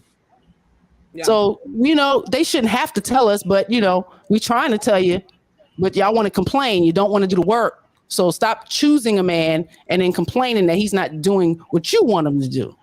This is a work of art. You got to give him something to make your ass worthy to do it all. Mr. She said, if I could just add reverse as well, because men, we get comfortable. Remember when you used to take time to touch her and feel her up and get her in the mood, and now it's just always there you go, and then the second and then it's over, right? Or a hand, right? So it has to stay. We have to stay consistent. Or because our woman is so strong, meaning mentally, physically, psychologically, she takes on so much, we start saying stuff like, "Oh, I didn't know. I thought you had it. I thought you had it." No, we need to still check in. We need to still offer support no matter how strong she is. So I just wanted to add that piece to what you were saying, Mrs. She said. You mean it? Yes. Everything I say goes both ways. So it's not for the man to be, you know, and usually, you know, you hear it. It's in the TV, you know, why you always got to smack me in my butt? It's like women, one thing men need to understand, you know, intimacy without intercourse is something women desire. So sometimes, gentlemen, you may have to focus on us in that way. So when they say warm up the pot, that consideration goes a long way. So when you stop doing that, she's going to start pulling away because every time you touch me, you want to stick it in. And of course, that's what you want to do. Absolutely. But we don't want to think that. God damn, can you just rub my shoulders for a little bit? Voy a la playa, había subido la marea. I'm not speaking for me. I'm speaking for them ladies. You know, I'm just saying I'm on board. Now I'll say this though. So we got to so guys, this is the after show. So we done with the show, but since we talking some real grown folks, y'all, let's talk some real grown folks. If a man stops touching his woman, it's for a couple of things. Either he cheating, he done. But for the most part, here's the thing. A lot of ladies want a level of intimacy and their presentation is off. It's like they don't want to be able to have to prepare themselves and to look good and to smell good and to be kind. They want to be treated sexy. They want to be pedestalized. They want to be put on a prop. It's like, no, ma'am, your attitude doesn't warrant the level of prop that you want to have. And so all men are asking is, if you want me to treat you like this, I'm going to do it because it's in my heart. But I want to desire to do this based off of how you present yourself to me. And I think a lot of women need to hear this. You can't expect the same level of love and attention to men who are visual and you don't give them anything to look at. When you come to bed, you got a baseball cap on. When you come to bed, you got a full jeans on and t-shirts on. You got socks with holes in it. You smell like work funk and messing with the kids. You smell like fried okra and bologna sandwiches. Like, no, you got to take some time and prepare yourself and be presentable to your man. And it's the very same thing vice versa. Like, this is the real talk we need to have, because women want that man to slap her behind. And the way men work is, how do you present? If you have to tell your man to slap your behind, that means your presentation is off. Because when a man sees you and you catch his eye, he does it automatically. Is that fair to say, fellas? Yeah, because you can't hit that thing right when she in them feet pajamas. You know what I'm saying? Hey, lost in translation. But if it got that like unbuttoned back door, you know what I'm saying? Yeah, man. Right. That's the thing. I think Nobody you're got right. time for that. I think you're right. I do want to add a component. If people have, and this is just a clinical perspective, if people have attachment issues. So meaning those are the type of people that can drive a dog down the street and say, go run, go play, and then drive off.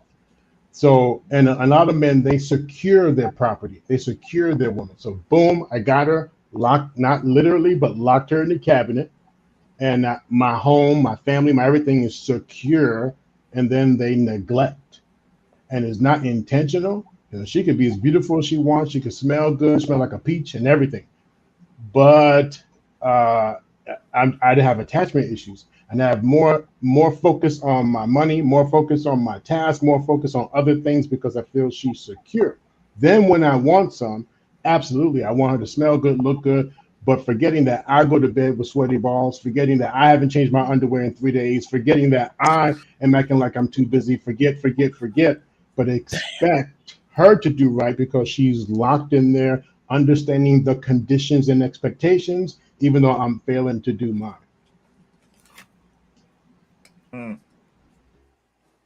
So in other words, for shorts, fellas, no stinky balls. Anybody else? You should get a sponsorship with the Lawnmower 4.0. Yep, I know. I'm thinking about it. You know what I'm saying?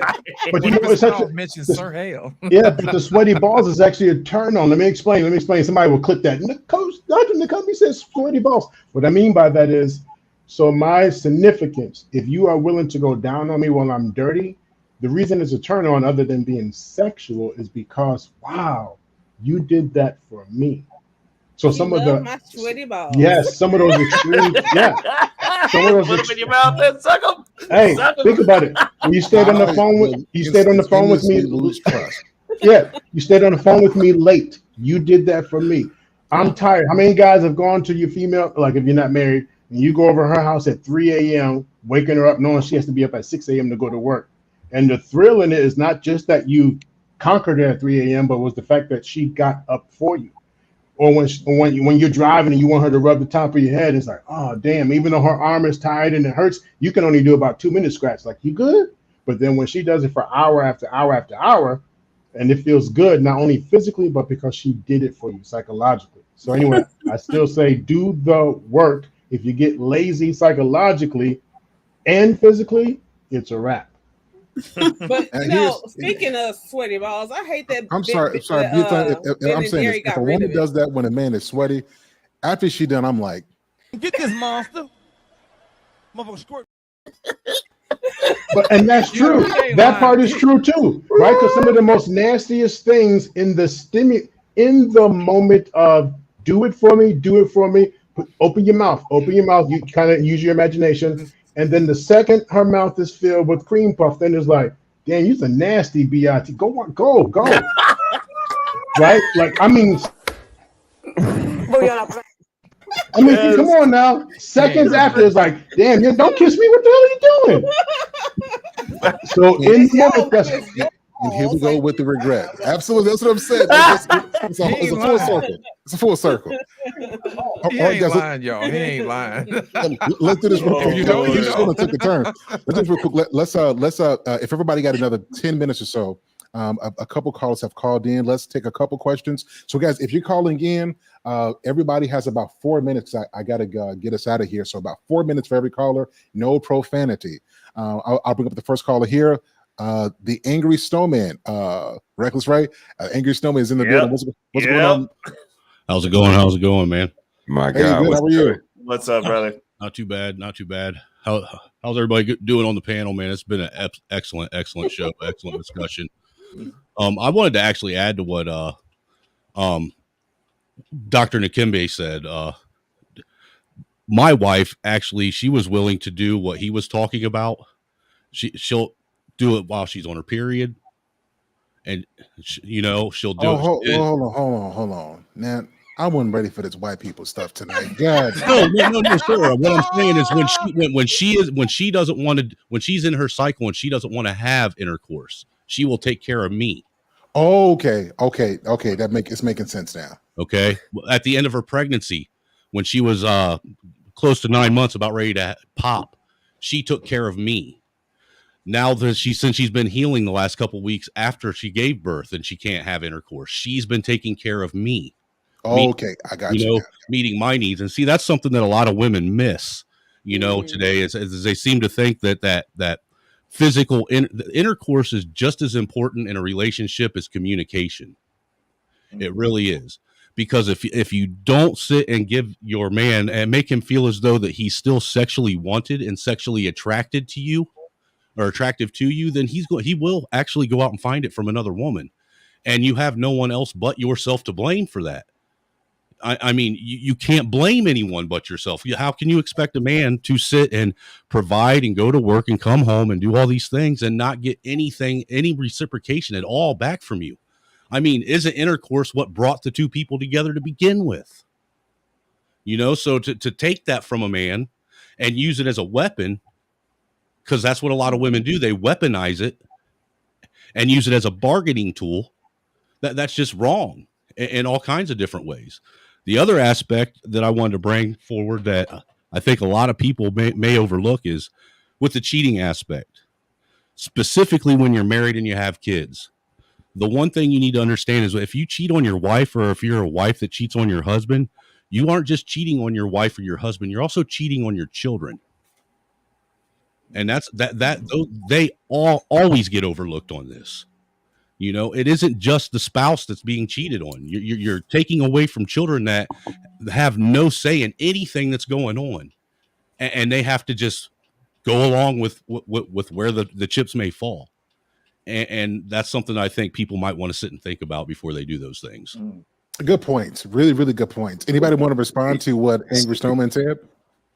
I mean, we were just sitting over here on the side just saying he's absolutely right that they don't get any of the reward. They don't get any of the embarrassment or the shame, but they absolutely get all of the collateral damage. So great point. Right. I mean, let me just speak on the wife's side. I absolutely agree with him. That intimacy is very important, and I think we paint this picture that women are not as sexual as men. Some of us are. So that has to be acknowledged. And again, it is our own psychological makeup, and it's something you can make yourself pumped up for. Exercise, mindset, like you said, getting yourself, you ain't got to be all dolled up with makeup, but, feel good about what you're presenting to him, So I agree with that. Kudos to your wife for stepping up her game and making sure you are taken care of, sir. I call it taking one for the team sometimes, and ain't nothing wrong with it, ladies. Well, there's times that I take one for the team for her, man, and take care of her when I ain't, because I'm getting older and that ain't always on my mind like it used to be in my 20s. There's times that I just want to go to bed, and I still got to do for her as well. For those listening, Angry Snowman, what would you suggest? Did you two have those conversations previous, like, hey, if ever, or how did you get to that point where she knows that you still have needs and willing to take care of them?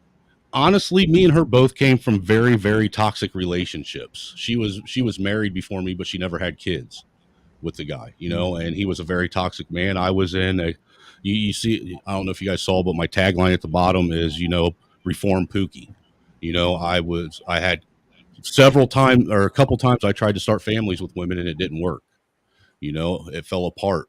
And a lot of it was attributed to me giving and nothing being given back. And it wasn't even me that left. It ended up being them that left, and they were the ones that weren't giving, so me and her at the beginning, like I was saying, when I was on Black Man Unfiltered's channel, me and her, we talked a lot and shared a lot in the first year and a half we were together.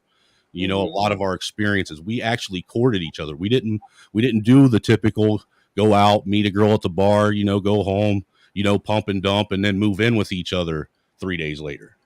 You know, we didn't do that. We actually took the time to, we didn't even sleep with each other until it's probably a month of us talking before we even had slept with one another, to be honest with you. You know, so we took the time to actually get to know one another, and those things actually came about on how we felt about certain things as we were discussing things, you know, because, you know, that was one of the things that I addressed with her is like, what's your thoughts on, you know, the sexual aspect of a relationship? Is that just as important to you as, you know, the communication and the emotional aspect of it? And she said, well, if I'm not taking care of you, you know, sexually, how can I blame you if you go out and cheat on me? You know, it's just as much my responsibility to make sure your needs are met in that way as it is your responsibility to make sure my needs are met. I've got a question that Dr. Nakambi, thanks for answering that question. That just opened up another can of worms. Guys, we got 10 more minutes of this after show. Ladies, I got a question for y'all. I got a question for the ladies. I need y'all to be 100% honest. Why do ladies be dropping it like it's hot? I mean, before, ladies be, just getting it, right? And then ladies get in a marriage, and then they get, comfortable, and all that she was hot, it was a hot pocket on demand, and then she just cool off. Why does this happen? I don't know. I don't cool off. Okay. I was like, give it to it, baby. The lack of excitement, Okay. the lack of excitement, probably psychological, insecurities of, not being worthy or feeling sexy anymore. Like when you have children, there's a lot of stuff that goes on with women after children. My body don't look right no more. I got these marks and my butt is sagging to the left a little bit too much. Like, it's always something going on, but we blame y'all and we want y'all to fix it. So that becomes a problem. Yeah, that's pretty much what I got on that. I think it's just a different approach for me. For ladies, from what I hear and my experience, is very psychological. Me and my wife, we were just recently talking about this, and she said, it's a lot of things that could be going on in my mind that can stop me from climaxing. Something going on in the house, something going on with the kids, something, and for me, it's, like war. I'm here now, so I need to take care of business and be done. So it really doesn't matter if I'm sick, if it's the kids. So, I think it's the different approaches, and with relationships, with marriage, with family, more and more things pile up in their head, more and more things pile up psychologically that will build up those walls from it being fun time for them. And I think that's indicative of most of the relationships. A lot of women, 70% or so, are not climaxing. And it's really, again, an uphill battle. And when you go into a relationship knowing I can have a one-up just because of fun time, when it's time for fun time, you usually have fun and I don't. So now it's a one-up. You got to buy me stuff. You got to take me places. You got to appease. You have to fight an uphill battle in order to have your fun time, because you're typically the one having the fun. So, for me, Len, Snowman, it's an aspiration. Sometimes I just touch her in the morning and walk away. Right. Mr. and Mrs. C. What it is, because the same way I like to be, taken care of sometime, I know she has the same urges, and that consideration, that reciprocation, I think that's what relationships are. And when you got somebody that's really down for you. So, gentlemen, just sometimes get her going and just, let her know she owe you one. And believe me, she will absolutely appreciate reciprocate. And Mr. and Mrs. said, do you guys think that maybe part of the problem too is, a lot of couples, as they start to, as their relationship or marriage starts to, acquire years, that the communication that, or the lack thereof that they have, because a lot of couples stop communicating over time. Do you think that could also attribute to a lot of this? Because I like me and my wife, we've been together for 10 years now. We've been married for 7 of those years, but we make sure we communicate with each other and have a conversation every single day, even if it's for 10 minutes before we go to bed. We always make sure that we take time to actually talk to each other and find out how our days went and what went on and what's bothering us, or is there anything that you want that we need to work on? You know, it's an everyday thing. You think that lack of communication that a lot of couples end up falling into that rut of is what causes some of this as well? Yeah, absolutely. That's probably the main thing, because when you stop talking, you stop fucking. Ooh, sorry, I didn't mean to say that. Sir, hell. It's the after show. The kids are asleep. When you stop talking, you stop humping. Like, cause it's just not going to be there. And it's like, you don't even say nothing to me in 2 days, and now you want to touch me. You know, we never had that, but I know this is just the dialogue. Like, it happens. You know, life happens. Kids happen. Everything just happens. Again, make that time. Keep them kids on a regular schedule. Get them to bed at 8, 9 o'clock, the latest, so it's not a drag at the end of the night.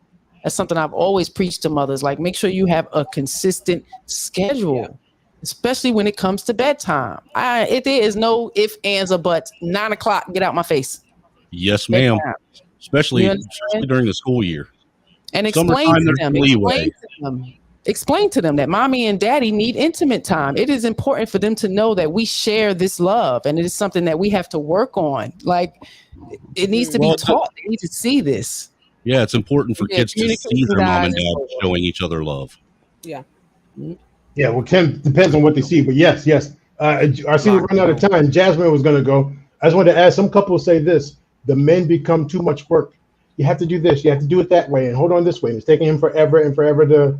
So I've heard women also complain that after a while, he's just too much work. Man, I got 10-hour story. I got to do that. I got to stand on the. So anyway, I heard that as well. Jazz. Wow. Dang, I forgot the question. I think it was, why do they become, you know, in the beginning they start out strong, and then after they get married or whatever, kind of just fizzles out and they get real dry. I would say it. I mean, the relationship dries out.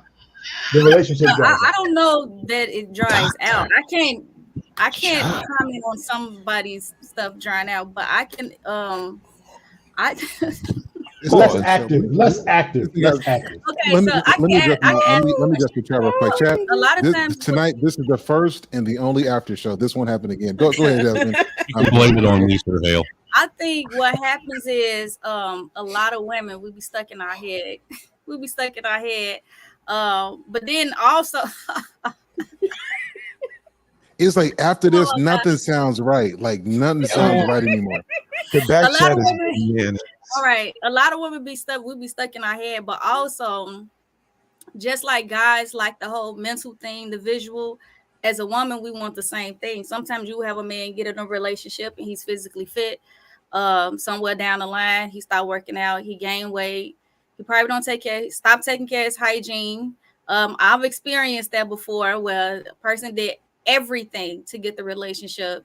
Everything was going like perfect. Smell good, everything, okay? And then all of a sudden, I was just like, who the fuck raised you, animals? So yeah, like, you can have somebody be turned off by stuff like that. Yeah. Like, I'm not. Animals raised you. That's just nasty. That's like a man will want a woman to upkeep herself. A man has to do the same thing. He has to do the same thing. Yeah, and I think that's fair. Hygiene is an important thing, and I do sometimes think it can't become easy to let that go. That's a very good point, and we need to talk about that more. Good point. Anybody else want to respond to this? Nobody wants to be doing anything to some salty balls. Okay, nobody ain't gonna be doing that. If you can smell yourself, you need to do something about that. Hold on. No, Sir Hill. Not let you skip by like that. At what point in time in your cartoon life has hygiene ever slipped? It hasn't. I guarantee you. Yeah, it hasn't. So you can't make excuses for these guys out here who just decide to. But let me show you what I mean. Let me show you what I mean. Complain that the woman don't want to put her mouth on it. No. Let me show you what I mean. So sometimes, what are you doing? Sometimes it's easy to again. What are you doing? Let him answer, Mandrell. Listen. So sometimes you can gain weight, and what worked when you were fit 25 pounds lighter doesn't work anymore. You got to do a little bit more, right? Or like I'll give you an example. If men don't take care of their feet, like they don't take care of their feet, right. You just put on socks and shoes, and you got all them scales on your feet, your shoes stink. and you probably your feet have been stinking for so long you can't smell the smell of oven roasted corn chips because you've been used for so long, right? So you end up getting with a woman and she can smell it because she's used to getting a pedicure, right? That's what I'm saying. Like that's part of hygiene, right? I got you. I mean, some if that's Cool the Ranch case, Doritos right Yeah, or if you go, or if you go straight from what Mr. He said, what Mr. He said on his show. A lot of people, you can't even turn the camera and look at their house. The floor is just nasty. So you go He from did that say living style straight into a relationship. And if you move in, he's never had those skills. And then maybe she does most of that stuff. He still does not have those skills. So when she was like, dude, are you serious? Are you that nasty? Because he cleaned up when she came over, he threw a bunch of stuff in the closet, closed the door. So you might not have those skills. Right, but I'm just saying, like I've done ruck marches, 20 miles, 52-mile ruck marches. You know, so I never had a pedicure, like ever, and my feet ain't like that, man. I do clip my toenails because you kind of have to. Cap. That's part of hygiene. My feet don't stink, no, and my toes aren't gnarly. I don't understand what I thought that was a genetic thing because mine never got like that. That's because they keep you good. No, here's the thing. No. I'm out here admitting to my ignorance of this whole thing. I just didn't know dudes went 2-3 days without taking a bath or a shower. Even I don't know what's wrong with y'all. I'm with her on this one. Who raised you, animals? Right, but even Literally. a Circle lot women of if they times, showering. No, listen, with me there's doing a my generation of people who were not taught hygiene. It is a real thing. I know women. Okay, this after show is going to the toilet. I'm gonna just edit this out. I was at a business meeting with a woman. She had a pretty dress on. She had like white toenails. I told y'all, them women with the white toenail polish. I told y'all. But anyway, she had this nice dress on, and then she reached out to hug. And I'm not making this up. She extended her arm, and the moment she extended her arm, it was as if a sort of onion burger mist came up from under her arms. And I went to HR. I'm not gonna lie, I went to HR, tried to get her fired. My It was God. Many of you guys have obviously been around Amish people. it's not Amish. But that's different. But that's different though. The They're thing Amish. is, yeah. The other people I'm talking about, she was Yeah, but they Baptist. still There's a stink. big difference. She had condiments hanging from under her armpits. That's what it's called. I said it was. I'm just saying it What were was you gonna say, Jasmine? disrespectful. I was gonna say, especially when me doing skincare, right? A lot of people really don't know the composition of their body chemistry. Everybody can't wear everything, and everybody cannot use everything. And a lot of times when you have people smelling a certain way, majority of the time it comes down to their diet. Everybody is not meant to eat meat. Everybody is not meant to eat dairy. So when you have somebody that's unhealthy and they not working out and they diet all jacked up, you gonna have to go to the HR and complain about her smelling like some onions. So yeah, Hopefully, you guys can talk to them first. Hopefully, people are able to say, "Hey, sister, hey, so and so," or tell a woman to ask that woman or whatever. Hopefully, Yeah, we like- can have that right communication. a lot of people, they have to be trained that. Like some grown folks don't know how to brush their teeth. They don't know that they got to hit them gums. They don't know that they got to scrub the tongue. They don't know any of these things. So Floss. it's a- Floss. I Floss. Yeah, and men, Floss, yes. and Mandrell, to your point, That's what you're in the it's military, right? between the teeth.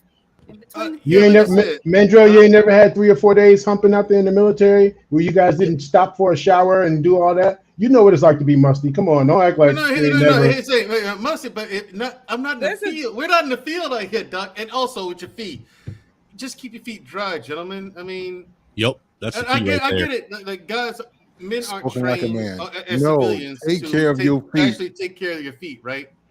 Like that's why on some ruck march you have guys who can just do like this and their whole toenail comes off. These guys just didn't know how to take care of their feet. But again, I didn't have that problem. But yeah, I get you in the field. You're out there 2-3 days, sometimes a week, sometimes 2 weeks. You know what I'm saying? You got no access to a shower, especially at SEER school when you know that whole thing. So at the same time, as civilians, and then you do that out here, and you complain about women. Stop playing with me. That's what that's what I say to guys like that. I'm like, bro, come on, you're not trying. Look, dude, I grew up. My There's a stepdad. difference. There's a difference between unable to, and choosing not to. Mm-hmm. There you go. Look, my stepdad, he would come home from work every day when I was a kid, and his feet would smell like Limburger cheese and pickled pig's feet. Sweaty shoes, sweaty boots. Every day. But I would tell you, I have clients who their self-esteem is so low, hygiene is the last thing on their mind. And when they have a partner that accepts it in the beginning, they actually feel like they don't feel obligated to take care of the hygiene because you accept me for who I am. And from time to time, I'll try to get it taken care of. But since you accept me for who I am, they actually skip on the hygiene because they don't think that's a huge problem. Well, the other thing to hygiene too, though, is if a lot That's of a people real actually point. switch to natural hygiene products, natural soaps, natural deodorants that don't have aluminum in them, they will actually have better hygiene, because a lot of the popular hygiene products that you use are actually causing you to actually stink worse when you don't use them. Yeah. You know something, Angry Snowman, and this is a real point, and then we're going to wrap up, guys. Really, Jasmine said it all, took the words out of my mouth. What you put in your body is probably the number one thing that I would say guard that. I've always eaten beef, right? And I'm like, I love hamburgers and pizza with the all the meat on there, right? I can't eat red meat. The red meat come through my skin, and I ain't right. I'm wrong. I'm all the way wrong. I'm unrighteous when I eat beef. So I stay completely away from that because of what it does, right? So I'm saying, men and women, you got to know what foods you can eat, and your body will tell you. You just got to listen to it. Anybody else want to chime in on this before we get final thoughts? Lightweight. I can't eat sausage, man. And you can't eat a whole bunch of fried fish either. Right. Hey, now. Yeah. Lost in translation. You didn't have to bring that up. You frying take fried food away from us. That's heavy. Drink water. Just be frying hydrated. everything. Stop frying everything. Everything can be deep fried, though. Huh? Everything can be deep fried, and it makes it better. Right. They fry butter. Like, that's ridiculous. Like, Hey, listen, I make deep fried Oreos. So, dude, have you ever had a deep Oreos? fried That's banana? not butter. Deep State fried fair, bananas is man. the You greatest. get deep fried everything at the state fair. Everyone should go at least once. You get deep fried everything at my house. My kids love me. I'm trying to tell you. All right, guys, about to wrap up, and shout out to the Quiet Storm Portillo's. Now, listen, I'm just telling you, I don't eat beef, but if you're just going to have to do something to yourself, Portillo's in Chicago. My goodness. Jasmine says, I roll her eyes. No, because in the city, you would never hear nobody saying, I'm going to get a beef from Portillo's unless you're in the suburbs. In the city, you get an Italian beef, you go into a hood restaurant and you get your Italian beef dipped with cheese and hot peppers with mild sauce on the fries, okay? That's true. I can't lie, that's true.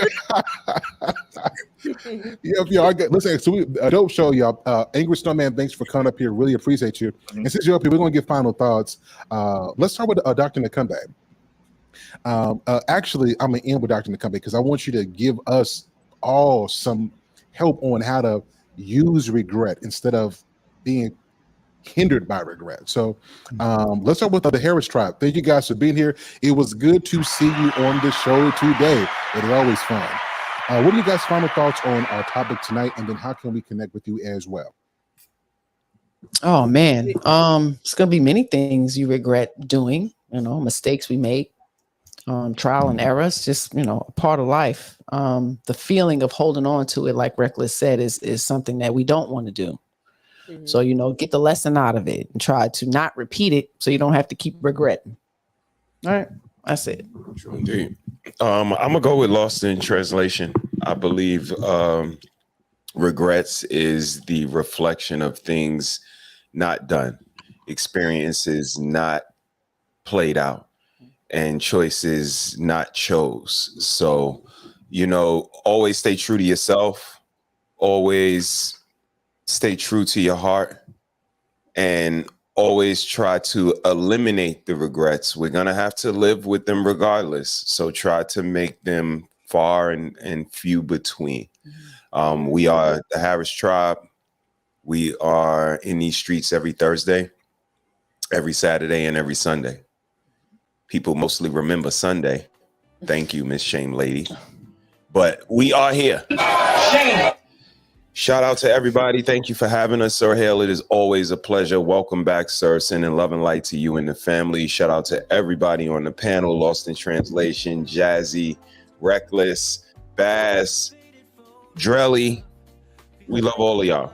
We appreciate your perspective. We appreciate your insight and what you guys bring to the conversation. We were able to get all the way to the end, no disruptions, 3 hours, nobody yelled and screamed. So it is possible.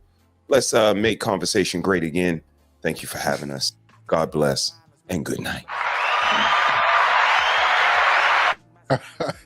Excellent. Always good to see the Harris Tribe, y'all. Everybody, be sure to subscribe to the Harris Tribe. Moderators, please put Mr. He Said, Mrs. She Said, and the Harris Tribe in there. Everybody go subscribe. Let's show our support.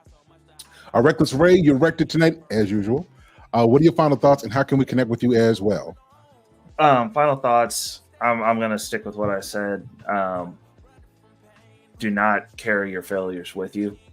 We must learn. You're going to have some regrets. I strongly suggest keeping them to a minimum because we're constantly moving forward. We're focusing on winning.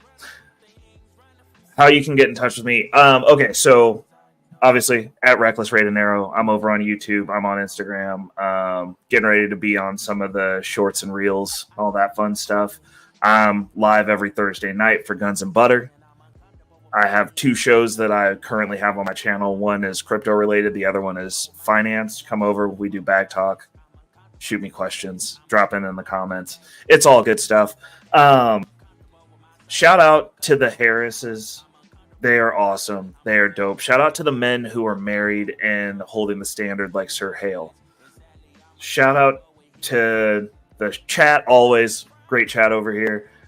It's important that we have these conversations. It's important to see how people are supposed to be able to interact and have dialogue and move forward. We don't have to implicitly agree, but if we all have the same goal of bettering ourselves and the community, then the conversations, while they may be hard, should be fruitful.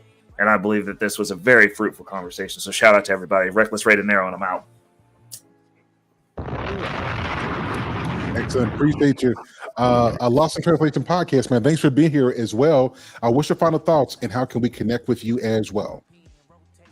My final thoughts is this, man. Make today your best day. You know what I mean? We can always look back on the past and wonder what if, but make sure you make today your best day. Always find something to attempt to do that you didn't think you would do. One of the greatest things I was asked a long time ago by one of my mentors, he asked me, what would you attempt to do if you knew you couldn't fail? And I always tell people to ask yourself that question. What would you attempt to do if you knew you could not fail? And make your way toward down that way, because your life will be different if you do the things that are scary sometimes. And always do the things that are scary sometimes just because you don't get tomorrow. Tomorrow is not promised. I was always taught there's no such thing as tomorrow, because when you get there, you'll rename it today. You can always find me on Friday nights at 8:30 on YouTube, Lost in Translation podcast, and immediately after that on Black Man and Filters Network on the Barbershop. Thank you, Sir HALE, for having me. Thank you, Dr. Makumbe, for challenging me, and the rest of the panel. Thank you for having me. Good evening. I appreciate you, man. Beautifully Animated Speaks. Before you go, shout out to the Quiet Storm with the $10 cash app. I appreciate your love and support. Thank you so much. Really, really appreciate you. Thank you so much at the Quiet Storm. Much love. Not only is he moderating, but he's supporting as well. It doesn't get any better than that. Thank you so much. Really appreciate you. Beautifully Animated Speaks. It's on to you. What's your final thoughts, and how can we connect with you as well? Well, I don't do much on my channel. You mostly find me on Black Man Filters channel, especially on Tuesdays. As far as regrets, one way to minimize it is knowing yourself, and therefore knowing what things you can do and deal with, and knowing what you can't, and moving in a sense that if you know there's a big possibility that you're going to regret this move, don't make it. Now, I'm not saying that I'm not telling you to hold yourself back from gains, whatever they may be. But certain things, you know you can just not do it. Also, people, take care of your people, because the person you're with, if you don't take care of them, Somewhere else will. That's all I'm saying. Okay.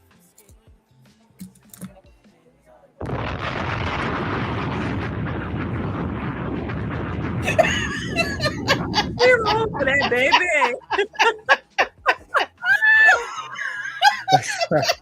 Man, Jarrell, it's on you, bro. What's your final thoughts? And how can we connect with you as well? Well, I'm just saying, color me curious. Why do you have handcuffs just sitting around like that? Don't ask why. Okay, fair enough. Anyway, Sir Hale, I'd like to thank you, first of all, for having me on your show this week. Thank you for the opportunity last week to co-host in your stead. Like I said, my prayers still go out to you and your family. I actually did pray for you and your family. And I hope everything's well with you and yours, okay? But final thoughts on tonight's show. Fantastic show. Really well. I learned a few things tonight. So there's that. And people, stop trying to justify poor behavior. Practice not being so self-serving. That's one thing you could do. One of the best things you can do as far as self-improvement. You know, because I see that a lot and it's rampant, and it causes people to make reckless decisions and then justify them with nonsensical reasons. I mean, as far as regret goes, I have my regrets. I do. And Ray is right. It is like pulling weight. Weight that I haven't been able to shake off yet. But that's a step-by-step, day-by-day process. Hopefully I get there one day. But you may carry that weight around, but don't let it slow you down. Just let it make you stronger. Remember what you're regretting. Never make that mistake again. Learn everything you can about the decisions you made or whatever came to pass that made you regret what you did. Figure out ways to circumvent or redirect yourself so that you don't have to be in that situation again. So there you go. Also, you can find me on my new YouTube channel called The Big Picture. The Big Picture 211. So if you search for The Big Picture, you don't see it, and a lot of names come up, but look for The Big Picture 211. I put the link in the chat a couple of times now. I'll put it in there again. So one day I'm gonna figure out this hashtag thing that I was told about, but until then, there you go. Anyway, thank you. Hopefully I'll be here next week. Maybe, I don't know. We'll see what Sir Hill says, but have a good week, everybody.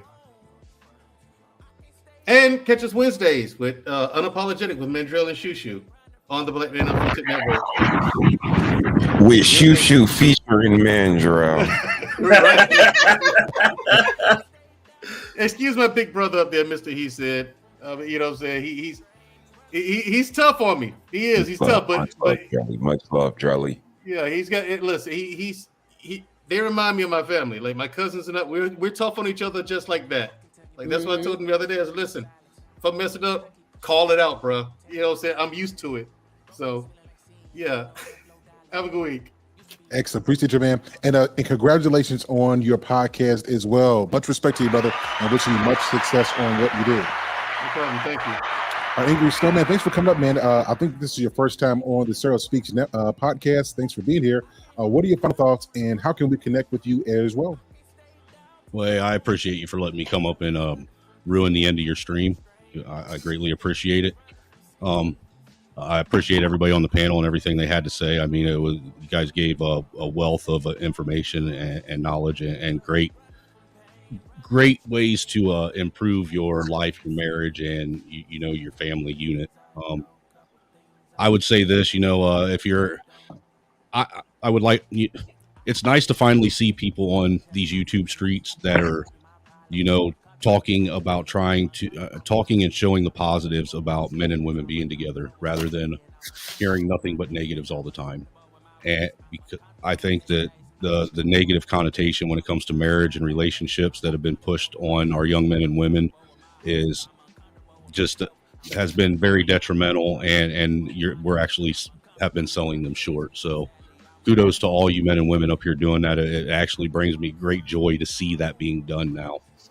You know, because there needs to be both perspectives. That way they can actually have a wider gauge of what relationship really is. For those of you that are in relationships or marriages, my advice is to make sure you love your partner like there's no tomorrow. If you have kids, remember kids are terrorists and we don't negotiate with terrorists. Voy a la playa, había subido la marea.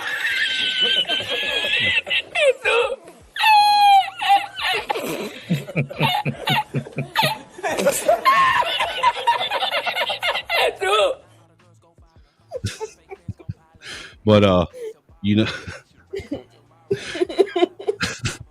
that was funny. That dude, you got that little clip. But anyway, and make sure as parents that you protect your kids the best you can. Remember that your kids and how they go out and present themselves in the world is an outward reflection of you as their parents. That's something I think we forget as well. Mm-hmm. And my last piece of advice that I always like to give everybody is, I think it was Plato that said this. I could be wrong, but it is if you do what you've always done, you'll be what you've always been, and you can take that however you want.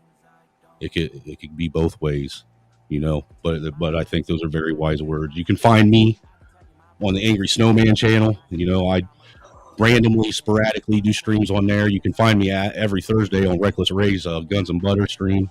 I'm an every Thursday guy over there, and you might see me around these streets a little bit more often. But I appreciate everybody for having me up, and I appreciate everybody's thoughts and opinions. Glad to have you on, man. Really good perspective. Something that I think is really cool, and I think this is really cool, is the world we live in now. We often think that, well, is black people deal with that? That's just a black issue. White people, that's just a white people. Now, some stuff is. Now, I'll go into that in a different show. But in general relationships, a lot of the stuff we deal with is the same. Right. And so it's good hearing different perspectives so we know that we're in this together. So really glad that you came up here, Angry Snowman. When I blew up on the screen, though, I looked at your sub line. I didn't see that at first. That's shout out to you, man. Much success to what you're doing, man. And I hope to see you around more in these YouTube streets. Yasmin says it all. It's on you. Your final thoughts, and then how can we connect with you as well? All right. Well, I'm going to keep this short and sweet. Like me, I believe that you grow through whatever it is that you go through, right? A lot of times we sit there and we dwell in regret because we feel sorry for ourselves. So we just dwelling, carrying it around for years and years and years. It festers into something that was bigger that's meant to. So when you really learn how to control the way that you think, the way you process things, I think you can actually extract the blessing or the lesson from whatever it is that you feel like you regretted. We got to stop being so hard on ourselves. A lot of times we make mistakes and we just say, oh, I regret this, I regret that. Those mistakes needed to be made, and that's how you build character. This life thing did not come with a manual. Even being a parent didn't come with a manual. We just all here living, just trying to roll with the punches and making the best decisions that we think is best for us. But while we're making these decisions, if you felt like you had made mistakes in the past, just at least try to learn from them so you can be a better person. Y'all can find me here on YouTube at Jasmine Says It All. Where I talk about healing, I talk about trauma and becoming a better person.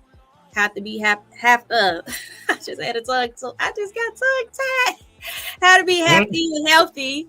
And you can find me also on Instagram, the Skincare Boo. I talk about skincare. I talk about my healing process and how I use things within myself to heal, because a lot of times we always looking outward for the result that we want for ourselves. So if it's something that you want for yourself, you got to start looking at that man in the mirror, that woman in the mirror, and start working on yourself. You want love from somebody else, start loving yourself. You want to feel sexy, you want somebody to make you feel sexy, start doing things that turn yourself on. So just really taking that time to look at ourselves, work on ourselves, learn from our mistakes, and just like I said, grow through what you go through. Thanks for having me, and I'm lifting your family up in love. Hey, thank you so much. I really appreciate the much appreciation to you. All right, doctor. So a lot of people are dealing with regret because they've made some mistakes. They've said some things, done some things. Parents have made mistakes. Spouses have made mistakes. And a lot of people don't know how to grow from that. What's your advice to somebody who's asking, doctor, I'm suffering from regret and I don't know how to grow from this. What do you say to them? And then how can we connect with you as well? Yep, you're mute. All right, thank you. I took a lot of notes while we were going, and so please forgive me because I may go out of order here. But to answer your question, all right. So first of all, please thank you everyone for allowing me this space and to share my perspectives. Thank you, Sir HALE, for having me, and thank you for the panelists who allowed me to share and exchange with you. Please note, I always say this about Mandrell and I. I'm thankful for the opportunity to razz him and to kind of get at it, but please don't ever think that I take it for granted or that I'm being abusive on purpose. I believe we have a trusting relationship, so I just wanted to put that out there for those of you who hear when Mandrell and I get into it. Okay, so again, I just took notes here, so bear with me. First of all, we can overcome and learn from our regrets. Please, please, please use it as a learning tool and a catalyst to do better. I also ask, are your regrets really about you? You know how your parents told you stories and then you are living up to certain expectations? In relationship, not just romantic, any of your relationships where you shoulda, coulda, woulda, are those regrets really related to you, not taken on from a story you heard or from an expectation that was put upon you? Because sometimes we end up regretting things and eating up time and eating up energy for stuff that doesn't even belong to us. Speaking of that, are your regrets part of, is it faulty thinking? Is it something that you even need to regret? Is it part of a delusion that you have? And then you've gained this belief and this regret, and it's eating at you unnecessarily so. Regrets are a personal journey, so it's not the same for everyone. Some people may not find a problem or fault with it, while you might. Reflection and introspection.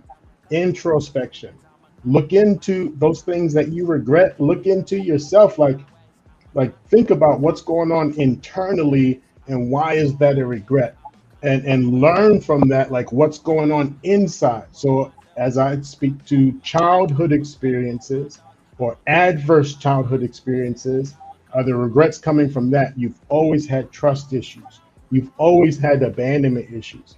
So those regrets might be about something recently, but really they're tied in or rooted into something much, much deeper. So guess what?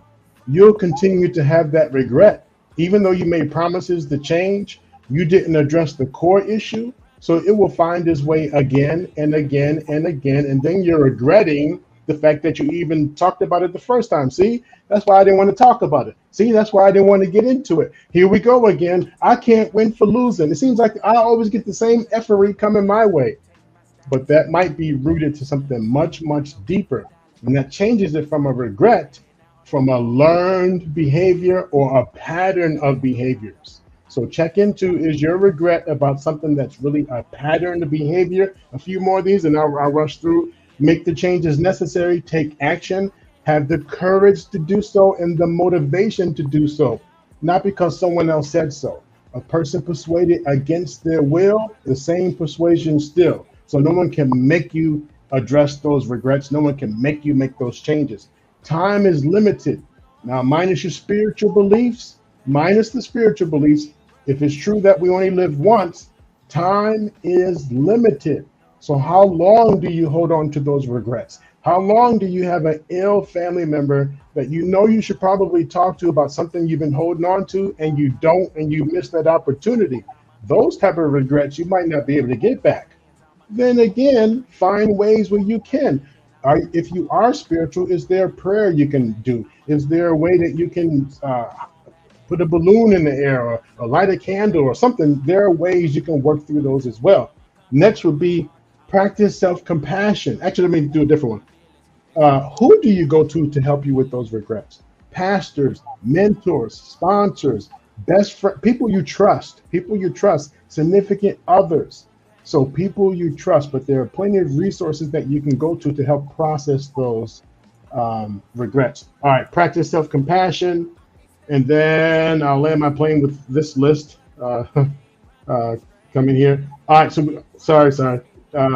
We only live once, so plan for multiple regrets. Just because you fix something once doesn't mean it won't come up again. Meaning you have to learn from the new way. So whatever new thing you're going to do, you might have regrets that you changed. Please remember, when you've been doing a behavior for a long time as a protection, and you stop that, you might feel extremely vulnerable, and then want to go back to your old behaviors because you feel too vulnerable with the new behaviors. They didn't protect you. They didn't serve you. So that's something to consider. Is your regret? Oh, I think I covered this. Is your regret your issue? Blah blah blah. And last but not least, would be how to find me. I am on the Black Man Unfiltered Network on Thursdays with Coach K, breaking the cycle of mental health, breaking through those myths or beliefs about mental health and that you can't be healthy or you can't do counseling, can't do therapy or coaching. 7 p.m. Central Time, 7 p.m. Central Time. Please do join in if you like. I'm also on Facebook, primarily Let's Get At It, LETSGETATIT, letsgetatit.com, where I'm doing a lot of quotes and different things like that. And please visit my YouTube channel. I don't have any material there yet. I'm building it, but if you would please subscribe, that would be great. And that's at Dr. Nakumbe, DRNAKUMBE. Thank you so very much. I hope these tips helped you, and I appreciate the opportunity to share in this space with you all. Peace. Excellent stuff. All right, y'all, this has been a fantastic show. Much love to everybody who joined tonight on the panel. Get everybody in the chat. Show y'all love for the panel. The one of the only Harris Trial, Reckless Ray, Lost in Translation, Beautifully Animated Speaks, Mandrill, Angry Snowman, Jasmine Says It All, and Dr. Nakumbe. Chat, y'all show your love. It's been a dope show tonight. Thank you guys for the Heritage Tribe, for the $5 super chat, for the swear jar donation. Appreciate it. A salute to MC Recovery and Relapse, Love and Education Stream. Much love to everybody who make these shows possible. It has been dope. Until next time, everybody, have a great night. And we'll talk with you again this time again next Sunday. Peace.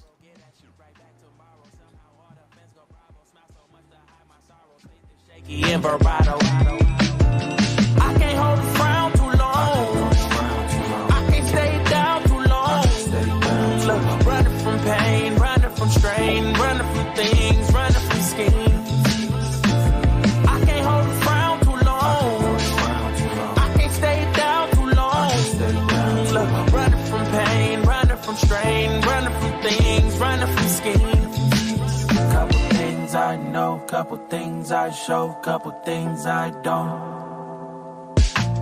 I can tell you my problems, I can tell you my sins, I can tell you my problems. I'm uncomfortable in my skin, I'm uncomfortable with my ends, I'm uncomfortable with my friends, I'm uncomfortable with my drinking, I'm uncomfortable with my thinking, I'm uncomfortable with my ways, I'm uncomfortable in this space, I'm uncomfortable on good days, I'm uncomfortable on bad days, I'm uncomfortable with my soul, I'm uncomfortable with my heart, I'm uncomfortable with myself, I'm uncomfortable with my heart, I'm uncomfortable with my thoughts, I'm uncomfortable with my feelings, and sadly I'm uncomfortable with healing. I can't hold